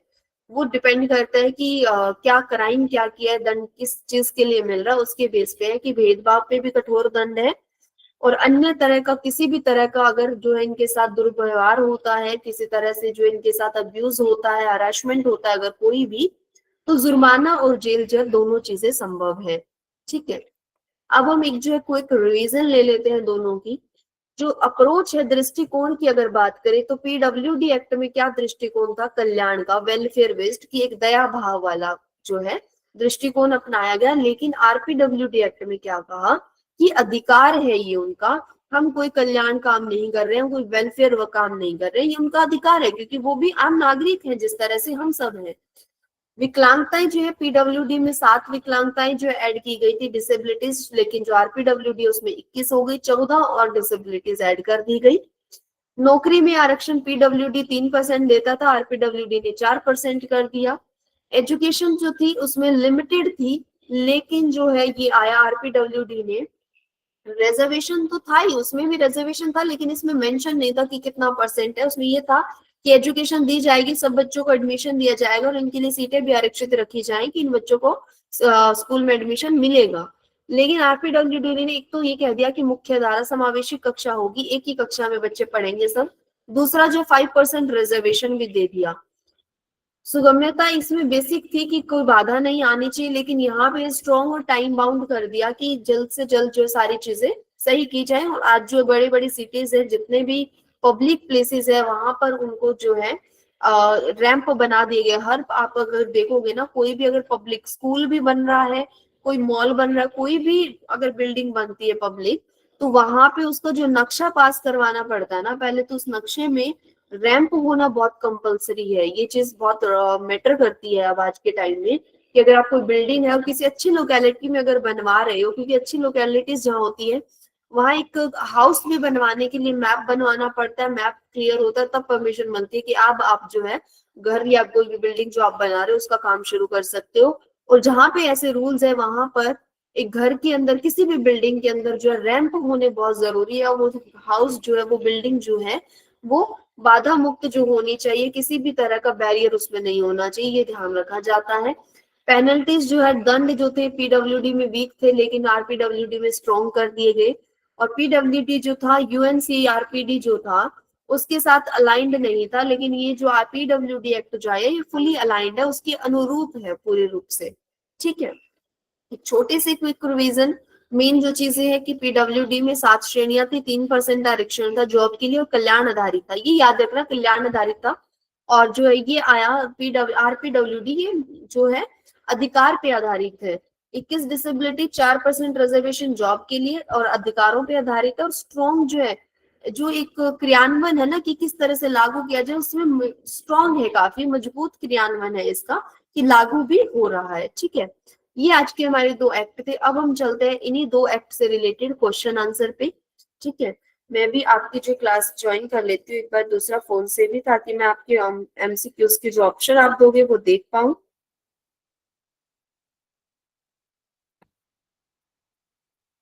चलिए, यहाँ पे हमारा फर्स्ट क्वेश्चन है,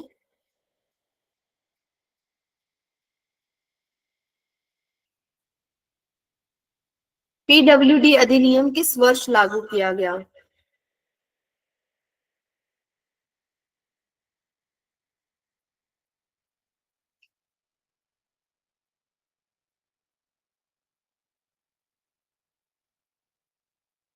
बहुत बढ़िया जी। चलिए, इजी इजी क्वेश्चन है कुछ तो, और फिर उसके बाद जो थोड़े से बड़े क्वेश्चन भी आएंगे, कॉम्प्लेक्स क्वेश्चन भी आएंगे, क्योंकि कुछ जो है फैक्चुअल डेटा है, जो याद करने वाली तारीख है, डेटा है, नंबर है, उनसे रिलेटेड क्वेश्चन है, तो थोड़े इजी हैं बट याद ये भी हो चाहिए, इसलिए क्वेश्चन जो है डाले गए हैं सभी। ठीक है, तो इसमें जो है बी आंसर ठीक हो जाएगा, 1995 में आया था।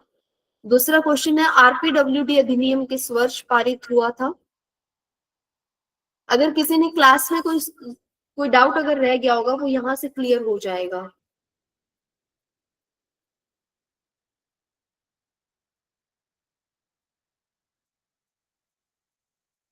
जी बहुत बढ़िया, 2016 में पारित हो गया था। वेरी गुड, बहुत अच्छे। चलिए सी ऑप्शन करेक्ट है। उसके बाद हम चलते हैं क्वेश्चन नंबर 3। पीडब्ल्यूडी अधिनियम 1995 में कितनी विकलांगताओं को मान्यताएं दी गई थी? जी बहुत बढ़िया। थोड़े से स्टार्टिंग में इजी क्वेश्चन है और इनको हम फास्ट फास्ट करेंगे क्योंकि बाद में थोड़े से जो और क्वेश्चन है, बड़े क्वेश्चन है, उन पे हमें टाइम भी लग सकता है। ठीक है, चलिए वेरी गुड। उसके बाद हम चलते हैं क्वेश्चन नंबर 4 पे।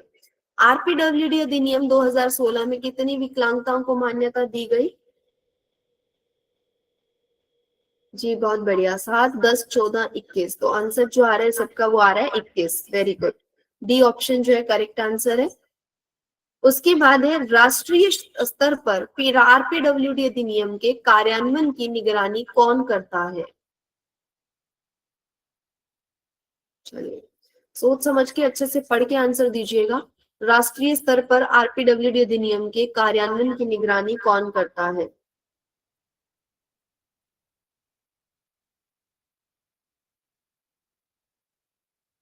ऑप्शन जो आ रहे हैं ए और बी आ रहे हैं, कुछ कुछ ए आ रहे हैं, कुछ कुछ बी आ रहे हैं। ओके, सी भी आ रहा है, एक दो सी भी है। देखो राज्य सलाहकार बोर्ड, सलाह देने वाले का काम सलाह देना ही होता है, वो क्यों कि कुछ चीज का कार्यान्वयन करेगा। तो ठीक है, ए और बी ऑप्शन आ रहा है। आज तक आपने कोई राष्ट्रीय विकलांगता आयोग पढ़ा है क्या, बताओ मुझे।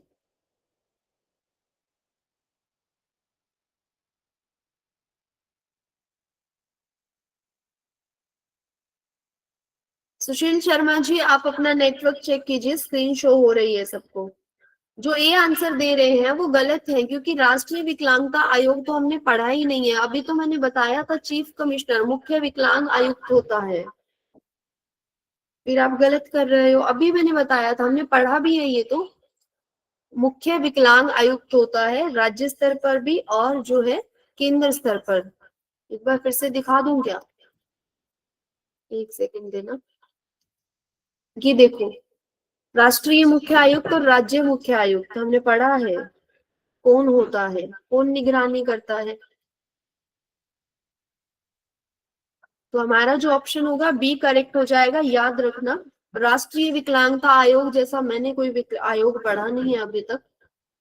तो आप ए आंसर दे रहे हैं, सोच के दीजिए। क्वेश्चन नंबर 6 है, आरपीडब्ल्यूडी अधिनियम 2016 किस संधि पर आधारित है?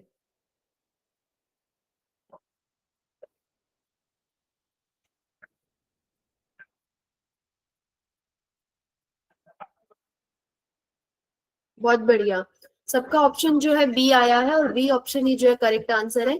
संयुक्त राष्ट्र विकलांग व्यक्तियों के अधिकार का जो कन्वेंशन आया था उस पे आधारित है ये। ठीक है, उसके बाद चलते हैं क्वेश्चन नंबर 7।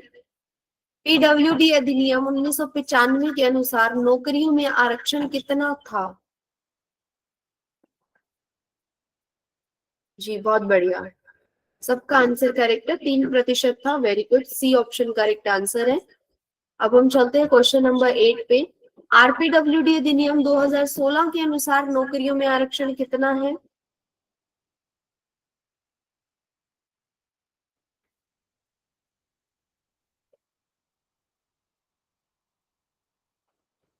बहुत बढ़िया, 4% आंसर आ रहा है सबका, सी ऑप्शन जो है करेक्ट हो जाएगा। बहुत ही अच्छा आंसर दिए सभी ने। उसके बाद हम चलते हैं क्वेश्चन नंबर 9 पे। आरपीडब्ल्यूडी अधिनियम 2016 में कौन सी नई विकलांगताएं जोड़ी गई है? इनमें से आपको ना कोई एक विकलांगता बतानी है जो 2016 में जोड़ी गई है, पहले नहीं थी।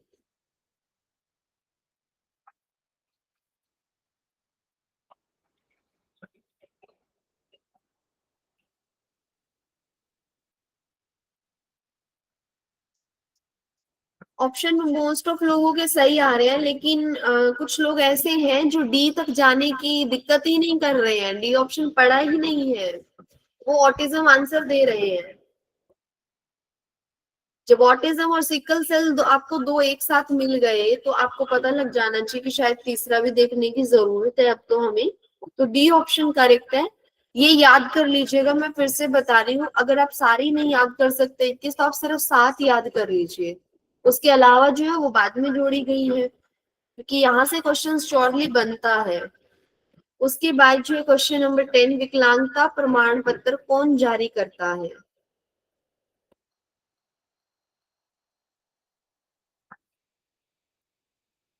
जी बहुत बढ़िया आंसर है सबका।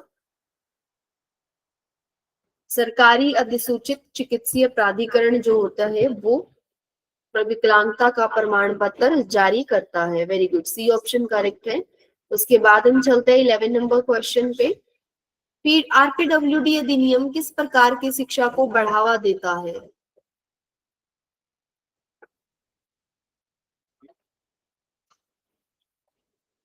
बहुत ही बढ़िया, वेरी गुड। चलिए बी ऑप्शन सबने दिया है, समावेशी शिक्षा, जो कि करेक्ट आंसर है। बी ऑप्शन का करेक्ट आंसर हो जाएगा। इसी के साथ हम चलते हैं क्वेश्चन नंबर 12 पे। आरपीडब्ल्यूडी अधिनियम की कौन सी धारा भेदभाव को प्रतिबंधित करती है? ये ना धाराएं हमने हालांकि पढ़ी नहीं है, मैं बता देती हूँ। 102 धारा है टोटल, ठीक है।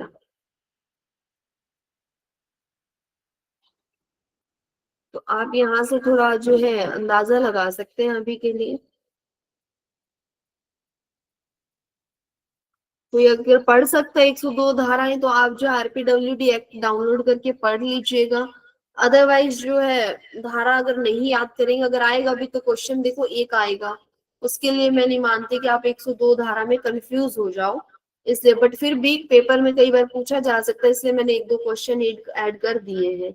देखो आरपीडब्ल्यूडी की जो भेदभाव को प्रतिबंधित करती है वो धारा 3 है, याद रख लेना, ठीक है।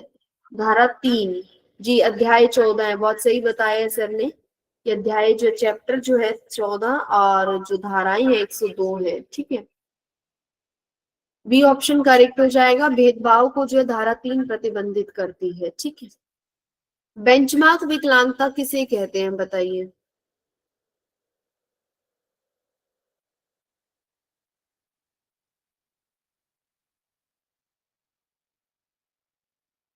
जी बहुत सही आंसर है सबका, 40 और उससे अधिक, ठीक है। उसके बाद है क्वेश्चन नंबर 14। आरपीडब्ल्यूडी अधिनियम किन क्षेत्रों में पहुंच सुलभता अनिवार्य करता है? भौतिक वातावरण, परिवहन, सूचना और संचार या उपरोक्त सभी?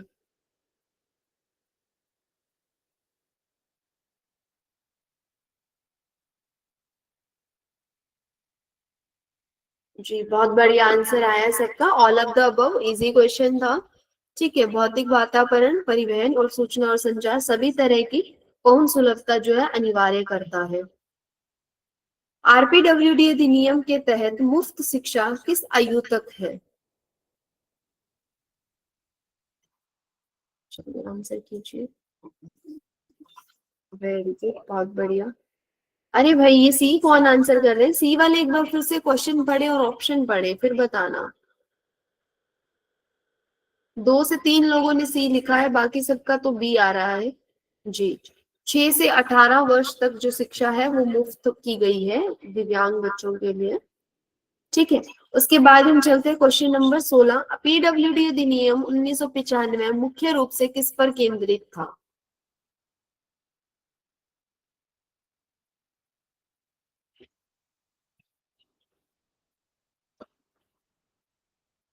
मैंने टैग लाइन में पढ़ाया था फर्स्ट, जैसे ही मैंने बताया था ना, जहाँ पे पीडब्ल्यूडी लिखा हुआ था वहां पे भी पढ़ाया था और फिर उद्देश्य में भी हमने पढ़ा है।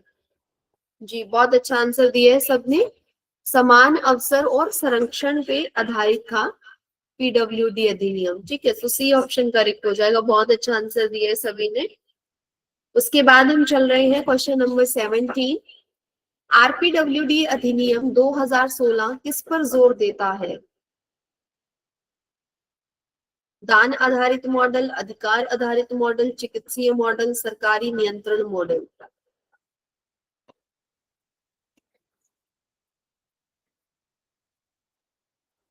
जी बहुत अच्छा आंसर दिया सभी ने, बढ़िया। अधिकार आधारित मॉडल।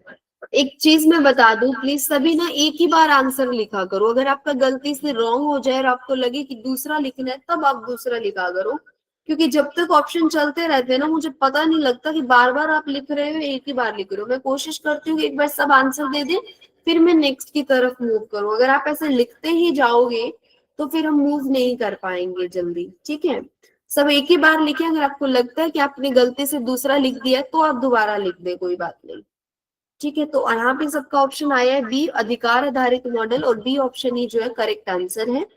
उसके बाद हम चलते हैं क्वेश्चन नंबर 18 पे। आरपीडब्ल्यूडी अधिनियम के तहत शिकायत कौन दर्ज कर सकता है?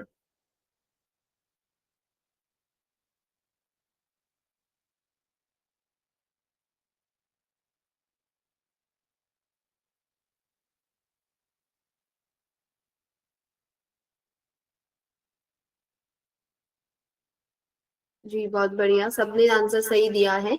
सी आंसर जो है सबने दिया है कि कोई भी प्रभावित दिव्यांग व्यक्ति जो है इस अधिनियम के तहत शिकायत दर्ज कर सकता है, ठीक है। उसके बाद हम चलते हैं क्वेश्चन नंबर 19।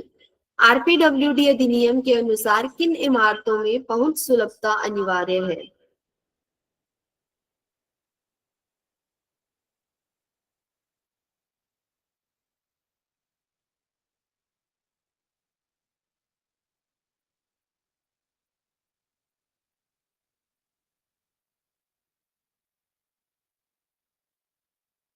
यहाँ जो ऑप्शन है वो सी और बी दोनों ही आ रही हैं।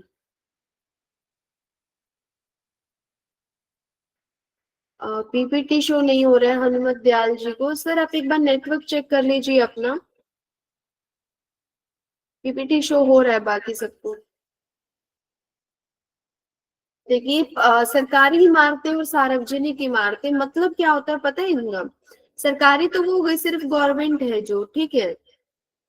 लेकिन सार्वजनिक वो इमारतें होती है जो सबके लिए यूज होने वाली है। तो एक चीज है कि जो सार्वजनिक, जो सरकारी इमारतें हैं वो ऑलरेडी सार्वजनिक तो है ही ना। जैसे स्कूल है, स्कूल चाहे सरकारी है चाहे प्राइवेट है, वो सार्वजनिक स्कूल, वो सार्वजनिक जगह है एक, जहाँ पे सब लोग जाते हैं, सबके यूज की है वो। बैंक है, बैंक चाहे सरकारी है कोई प्राइवेट है, पर वो सार्वजनिक है, एक पब्लिक बिल्डिंग है वो। वहां पे सब लोग आते जाते हैं। मॉल हो गया, स्कूल है, बैंक है, रेलवे स्टेशन है, बस स्टैंड है, ये चीजें जो आती है सार्वजनिक इमारतों में। तो हमारा जो क्वेश्चन आंसर है वो सी होगा यहाँ से। प्रतिमा जी आप भी अपना नेटवर्क चेक कीजिए क्योंकि पीपीटी सबको शो हो रही है, ठीक है। और मैंने जो है लैपटॉप के अलावा फोन में भी कनेक्ट कर रखा है, तो जहां मैं देख पा रही हूँ कि पीपीटी शो हो रही है।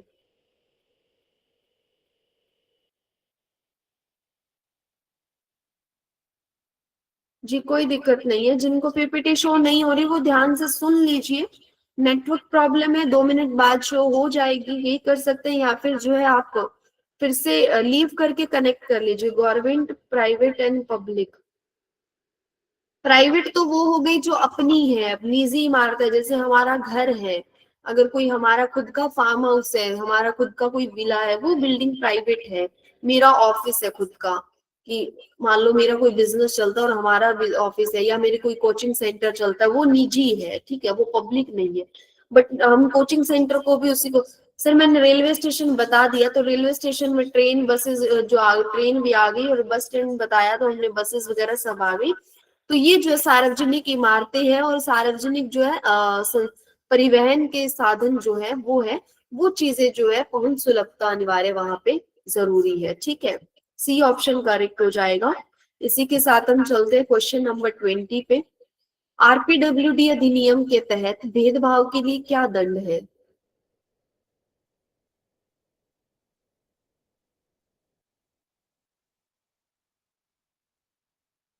जी बहुत बढ़िया, जुर्माना एवं कारावास का जो है प्रावधान है, ठीक है, वेरी गुड। उसके बाद हम चलते हैं क्वेश्चन नंबर, ठीक है 20 नंबर हो गया है हमारा, सबने सही आंसर दिया है। अब हम क्वेश्चन नंबर 21 पे चल रहे हैं। निम्न में से कौन सा आरपीडब्ल्यूडी अधिनियम 2016 में उल्लिखित सिद्धांत नहीं है?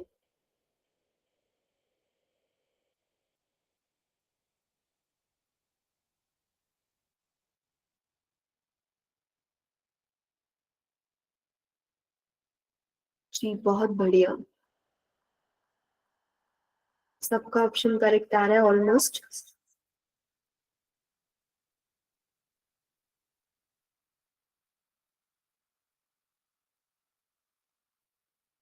जी सी ऑप्शन करेक्ट हो जाएगा। अनिवार्य संस्थागतकरण जो है उसमें उल्लिखित नहीं है। बाकी जो है निहित गरिमा का सिद्धांत और सम्मान पूर्ण एवं प्रभावी भागीदारी और अवसर की समानता, ये जो है आरपीडब्ल्यूडी में उल्लिखित है, सिद्धांत दिए गए हैं, लेकिन अनिवार्य संस्थागतकरण जो है ऐसा कोई सिद्धांत नहीं है। क्वेश्चन नंबर जो है 22, आरपीडब्ल्यूडी अधिनियम के अनुसार राज्य सलाहकार बोर्ड में दिव्यांग व्यक्तियों के कितने सदस्यों को शामिल करना आवश्यक है?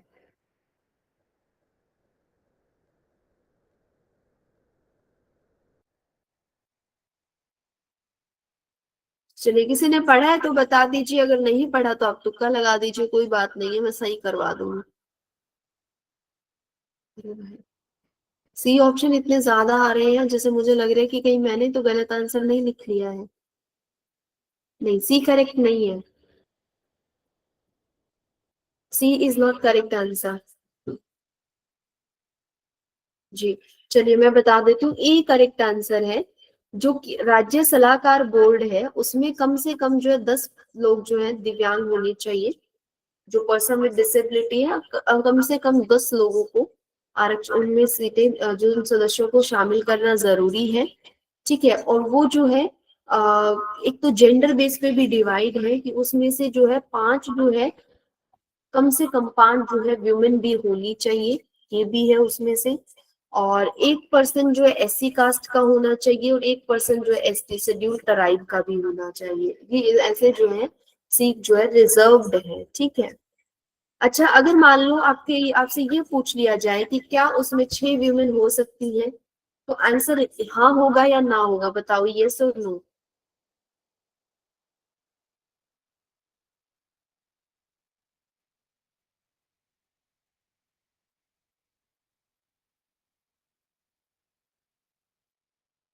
जी मोस्ट ऑफ यस आया है, एक ने ना किया है। तो मैं एक बात बता दूं कि 5 कम से कम विमेन होने का मतलब है कि कम से कम 5 विमेन हो, उससे ज्यादा हो सकती है। बाकी की जो सीटें रिजर्व नहीं है ना, उस पे कोई भी हो सकता है। जैसे हमने एक कह दिया ना कि 8 एससी कास्ट का होना चाहिए, तो उसके 8 एससी कास्ट का होना चाहिए। अगर 3 भी एससी कास्ट के हैं तो हमें कोई प्रॉब्लम नहीं है। वो रिजर्वेशन इसलिए रखा है कि इस कास्ट को भी मौका मिले, ताकि जो ऊपरी कास्ट है या जो मान लीजिए जो ज्यादा है संख्या में, तो वो अलग संख्यक को कहीं मान्यता ना दे, इस वजह से वो रखा गया कि उनके लिए होना चाहिए। ठीक है, चलिए उसके बाद हम चलते हैं क्वेश्चन नंबर 23 पे। आरपीडब्ल्यूडी अधिनियम के तहत बौद्धिक विकलांगता के लिए कौन सी मूल्यांकन पद्धति निर्धारित है?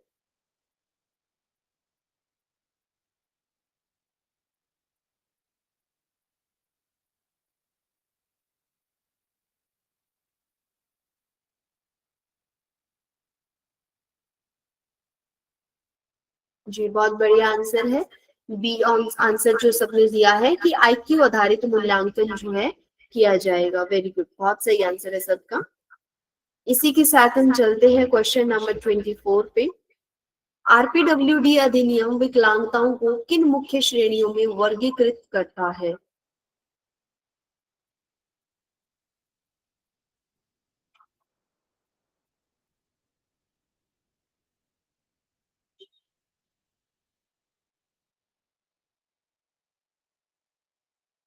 जी बहुत सही है, बी ऑप्शन जो है सबका करेक्ट आंसर है और सभी ने जो है आंसर राइट दिया है। उसके बाद हम चलते हैं क्वेश्चन नंबर 25। एक बार फिर जो है एक धारा का क्वेश्चन आ गया है कि उचित अनुकूलन। पहले हमने पढ़ा था भेदभाव प्रतिबंधित, तो भेदभाव प्रतिबंधित की तो धारा कौन सी थी? धारा 3 थी। ठीक है, याद रख लो, जो 1-2 पढ़ रहे हैं वो याद हो जाए, ये भी अच्छी बात है। धारा हमने 3 पढ़ी थी। अब जो है उचित अनुकूलन की,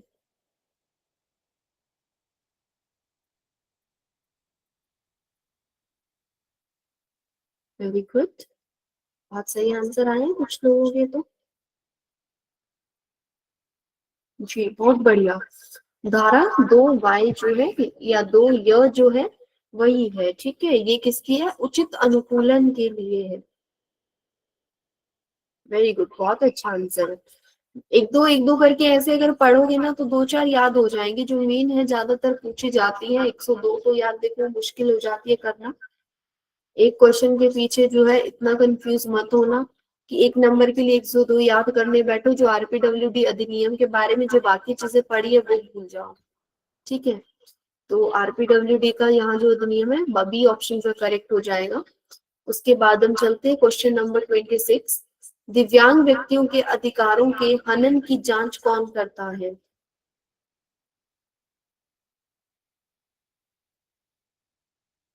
चलिए आंसर कीजिए।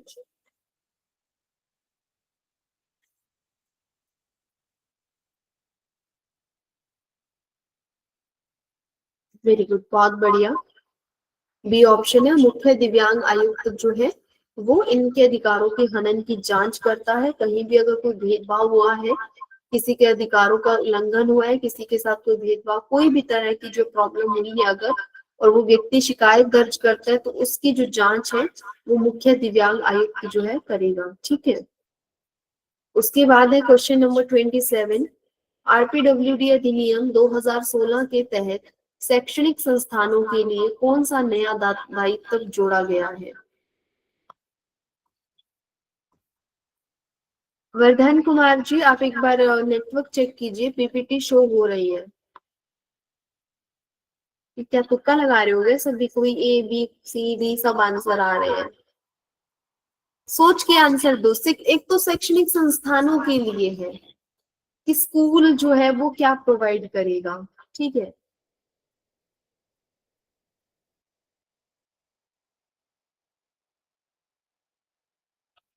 नहीं, गलत आंसर आ रहा है।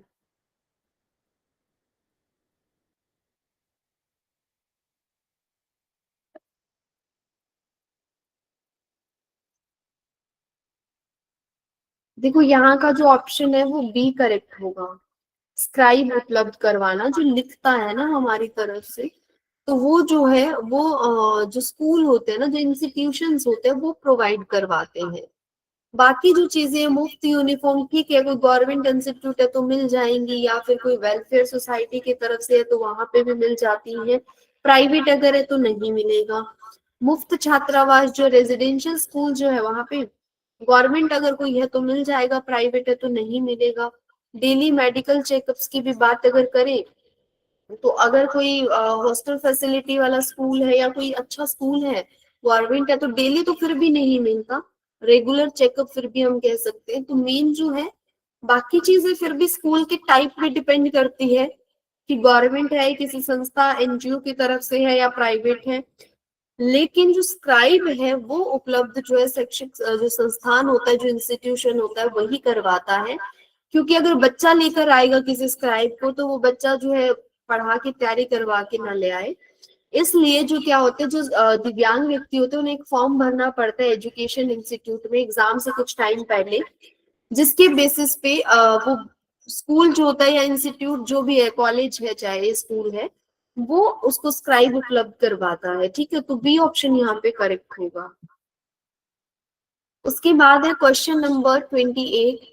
आरपीडब्ल्यूडी अधिनियम के अनुसार उचित अनुकूलन न देना किस रूप में माना जाता है?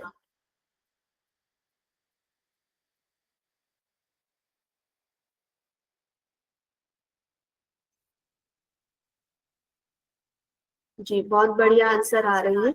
कुछ एक दो लोग हैं जिनको कंफ्यूजन है शायद, बाकी सबके सही आंसर आ रहे हैं कि उचित अनुकूलन ना देना जो है भेदभाव माना जाएगा, ठीक है।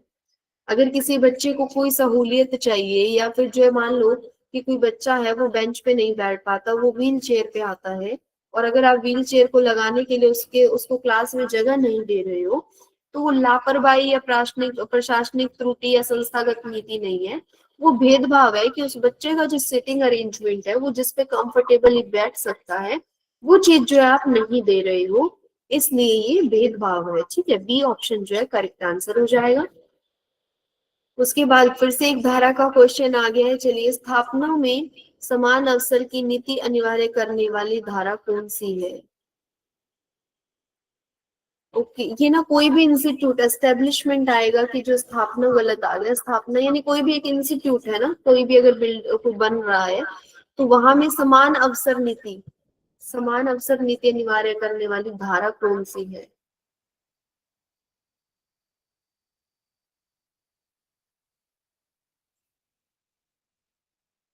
चलो, कुछ कुछ आंसर सही भी आ रहे हैं। चलिए, जो लेट ऑप्शन आएंगे वो तो इधर उधर से आएंगे, जो इमीडिएट माइंड में स्ट्राइक करता है ना वो पहले आ चुके होते हैं। C option is correct answer.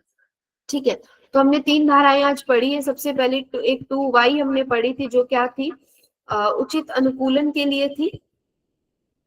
धारा 3 जो हमने पढ़ ली, भेदभाव के लिए।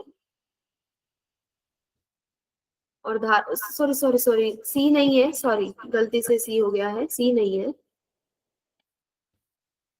सब आप लोग सी सी दे रहे थे ना, मैं सी पढ़ते पढ़ते मैंने सी टिक कर दिया। डी होगा 22, समान अवसर, इक्वल राइट जो है 22। देखो एक जैसे है ना, समान, दो दो एक जैसे दिखते हैं, एक जैसे दिखते हैं तो समान अवसर, दोनों समान है, सब समान है। ठीक है, समान अवसर की धारा जो है धारा 22 हो गई। ठीक है, इस तरह मैंने पहले भी एक्ट के टाइम भी बताया था, किसी का ईयर याद करना है, कुछ याद करना है, आर्टिकल अनुच्छेद याद करने के लिए अपना निमोनिक, अपनी कहानी, अपनी स्टोरी बना लो। ठीक है, दो दो एक जैसे दिखते हैं, एक समान दिखते हैं तो समान अवसर की धारा है। डी ऑप्शन करेक्ट हो जाएगा। इसके साथ ही हम चलते हैं क्वेश्चन नंबर 30। आरपीडब्ल्यूडी अधिनियम के अनुसार शिकायत निवारण अधिकारी को शिकायत कितने दिन में निपटानी होती है? ये बहुत इंपॉर्टेंट क्वेश्चन है।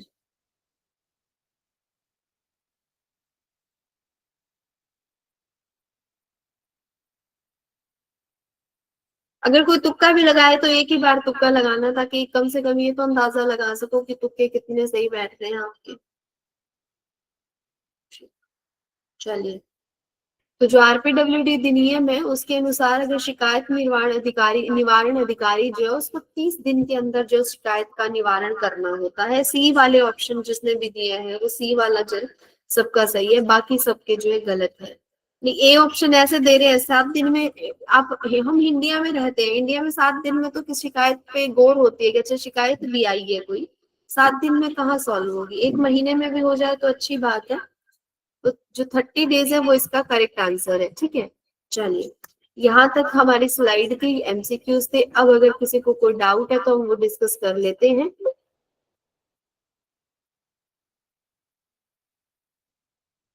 सभी आई होप मुझे सुन पा रहे होंगे। कोई डाउट है तो बताइए। मैम पीपीटी आ का रही पहला पेज देख लीजिए। पहला पेज देखना है सर? क्या बताइए सर। उसमें जो इसका बैकग्राउंड आपने बताया था, यूएन बताया था 1995 का, हाँ जी सर। और वो संसद से पारित है, उसको रिव्यू कर लीजिए एक बार, ठीक कर लीजिए उसको। संसद में पारित? जी, सर यूएन से पीडब्ल्यूडी का आपने या आरपीडब्ल्यूडी का? आरपीडब्ल्यूडी का यूएनसीआरडी। बता रहा हूँ मैं। आरपीडब्ल्यूडी का तो यूएनसीआरपीडी से है, लेकिन पीडब्ल्यूडी एक्ट 1995 जो है संसद द्वारा पारित हुआ था, उसमें यूएन से वो मतलब नहीं संसद था। द्वारा ही उसको सर किया गया था। जी जी सर, संसद में पारित हुआ है। ओके, जी, एक सेकेंड वो सर, मैं चेक कर लेती हूँ। जी। तब तक बाकी अगर किसी का कोई डाउट है तो वो कमेंट में लिखिए, मैं आपको बता देती हूँ।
हेलो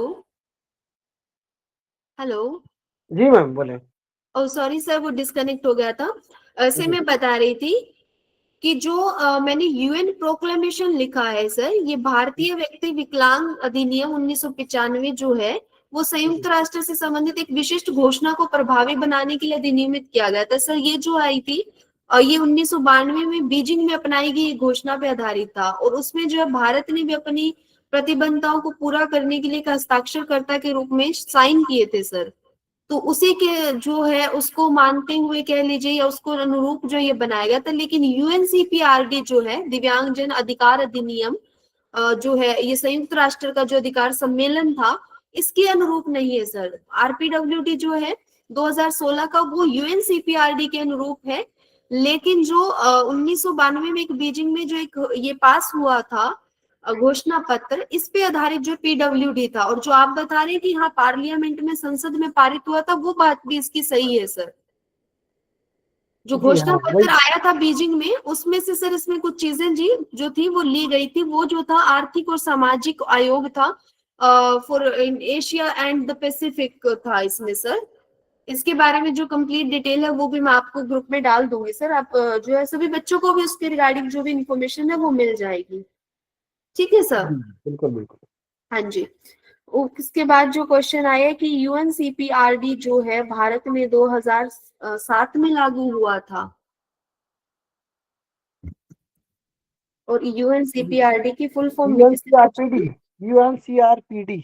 हाँ जी, सीआरपीडी फुल फॉर्म भी। फुल फॉर्म आपको हिंदी में चाहिए होगी और इंग्लिश में, दोनों में जो है डाल देती हूँ, क्योंकि बता तो मैं चुकी हूँ वर्बली, तो मैं डाल देती हूँ आपको। ठीक है। और क्वेरीज आई है कि पीडब्ल्यूडी 1995 में निःशुल्क शिक्षा कितने वर्ष तक था। ओके। ये क्वेश्चन जो मुझे भी चेक करना पड़ेगा, क्योंकि जो आरपीडब्ल्यूडी उसमें 18 तक कर दिया। आई गेस पहले 14 तक था। एक बार मैं चेक करके आपको बता दूंगी। Earliest international influence on inclusive education, earliest international influence जो है वो सेलमेनका से आया था। सेलमेनका एक्ट जो है उससे आया था। एमसीक्यू जो 23 है वो, और 24 का आंसर जो है, एक सेकंड में 23 और 24 दोनों ही क्वेश्चन फिर से चेक कर लेती हूँ।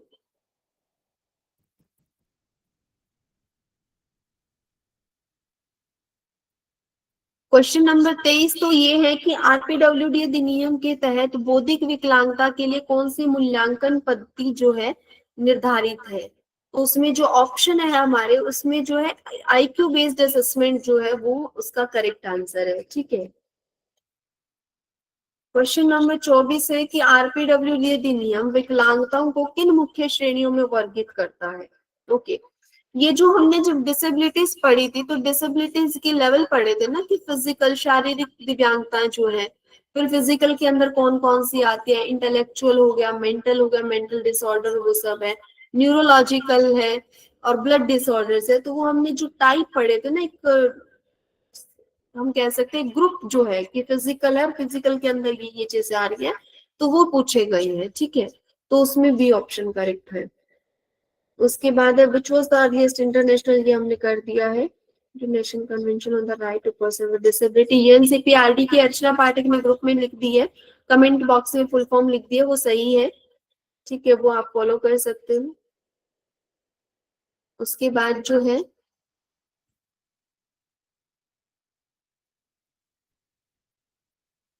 पीडब्ल्यूडी में 6 से 14, आरपीडब्ल्यूडी में 6 से 18।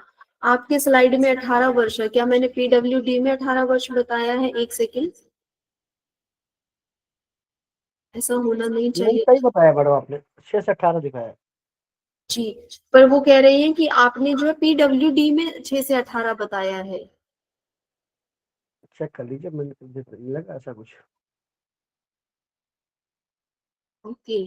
जी लिखा है, एक सेकंड रुकिए। जी बिल्कुल सही कहा है इन्होंने।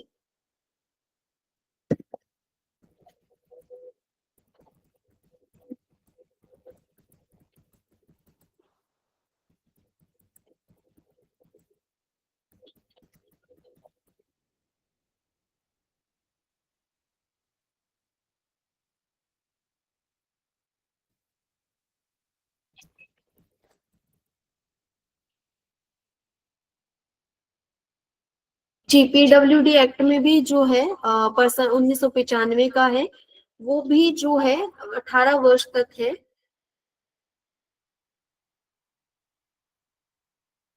जी 6 से 18 ही है, दोनों में है सर, 6 से 18 है। ठीक है, हम पंजाब के पेपर को भी सॉल्व सर अभी जो है मैं एक चीज चाहती हूँ सभी से, आप कमेंट बॉक्स में लिख सकते हैं। अब जो हमारे टॉपिक जितने भी हो चुके हैं, मोस्ट ऑफ हो चुके हैं। स्क्राइब को सर राइटर कहते हैं, जो पेपर हमारी तरफ से लिखता है। एग्जैक्ट हिंदी में तो मैं भी नहीं बता पाऊंगी और चेक करके बता सकती हूँ। स्क्राइबर एक्चुअल में वो होता है जो हमारी जगह पे लिखेगा पेपर, हम बता देंगे और लिखेगा वो। ठीक है, स्क्राइबर वो होता है जो आपकी जगह पेपर लिखता है। मैडम जी भी पढ़ाती है तो टेक्स्ट उसको लास्ट में संक्षेप में बताना। ठीक, चलिए एक चीज हम डिस्कस करना चाह रहे थे अभी, जो हमारे एक्ट और पॉलिसी चल रहे हैं। देखिए बहुत सारे एक्ट एंड पॉलिसी अगर हम एक एक दो दो करके करते तो बहुत टाइम लगेगा। इसलिए जो मेन एक्ट है, जैसे एनपी जो एनईपी थी हमारी एजुकेशन पॉलिसीज, वो हमने कर ली है। और पीडब्ल्यूडी और आरपीडब्ल्यूडी एक्ट हमने कर लिया है। राइट टू एजुकेशन हम कर लेंगे। और जो है हमारे एनसीएफ जो है करिकुलम है, वो हम कर लेंगे। 2023 में भी अभी एक रिसेंट आया, वो हम कर लेंगे। और उससे पहले 2009 वाला वो हम कर लेंगे। उसके अलावा जो बाकी जितने भी हमारी पॉलिसीज या एक्ट रहेंगे, वो सब और बाकी सब जो जितना भी हमारा सिलेबस है स्पेशल एजुकेशन का, हम अब एमसीक्यूज में करेंगे। ओवरऑल एमसीक्यूज की क्लास चलाएंगे। हमारी 1 वीक और 10 डेज की अप्रोच चलेगी। 2 दिन और हम एक्ट पॉलिसी जो इम्पोर्टेंट है वो कर लेते हैं। उसके बाद एटलीस्ट 1 वीक हमारी मैराथन क्लास चलेगी। डेली हम ओवरऑल एमसीक्यूज करेंगे, जिसमें सारे एक्ट जितने भी पूछे जाएंगे आपके पेपर में, वो सब हम कवर करेंगे। और जिसमें स्कीम वगैरह है, जो दीनदयाल वाली स्कीम आई है, या फिर जो निपुण भारत है, ये जो छोटे छोटे चलाए गए हैं प्लेटफॉर्म्स वगैरह हैं, वो सारी चीजें जो हम कवर करेंगे। और उसके अलावा जो हमारा स्पेशल एजुकेशन का सिलेबस है, वो भी हम कवर करेंगे। तो ओवरऑल एमसीक्यूज उसमें रहेंगे। तो हम कोशिश करेंगे कि ज्यादा से ज्यादा एमसीक्यूज उसमें सॉल्व कर पाए। ठीक है, हाँ जी। स्पेशल एजुकेशन के लेंगे सर, ओनली स्पेशल एजुकेशन होगा, पूरा पेपर नहीं लेंगे। ओनली स्पेशल एजुकेशन का जो होगा, अलग अलग जो DSSB का पेपर है, उसमें हम जो है जो पंजाब का स्पेशल एजुकेटर का पेपर हुआ, चंडीगढ़ का भी अभी रिसेंट हुआ, उन पेपर का जो उसका भी सॉल्यूशन हम कर लेंगे, वो भी सॉल्व कर लेंगे उसी बीच। और DSSB के भी कुछ क्वेश्चन जो है पेपर हम ले लेंगे। तो सब जो मिला के प्रैक्टिस करेंगे, उसमें आपके जो एमसीक्यूज भी हो जाएंगे। और कुछ कुछ इंपॉर्टेंट जो चीजें एक्ट पॉलिसी वगैरह से पूछी जाती है, वो भी आपकी कवर हो जाएगी। ठीक है सर, चलिए आज की क्लास को हम यही विराम देते हैं। आई होप आप सबको सबके डाउट भी क्लियर हो गए होंगे। और उसके अलावा जो है कुछ कुछ चीजें हैं जो मैं आपको भेज दूंगी, आपको ग्रुप में मिलती रहेंगी। जो भी रिलेटेड स्टडी मटेरियल है, अगर कोई यूट्यूब की वीडियो हो सकती है, कोई नोट्स हो सकते हैं, कोई टेक्स्ट मैसेज में नोट्स हो सकता है, कोई PDF हो सकते हैं, जो भी होगा मैं आपको शेयर कर दूंगी। ठीक है, okay, very good evening everyone, good night. Okay, thank you so much ma'am, good night, take thank you care. Ma'am. Okay ma'am, Monika लोग मैम, 1 मिनट और थोड़ा सा लेंगे।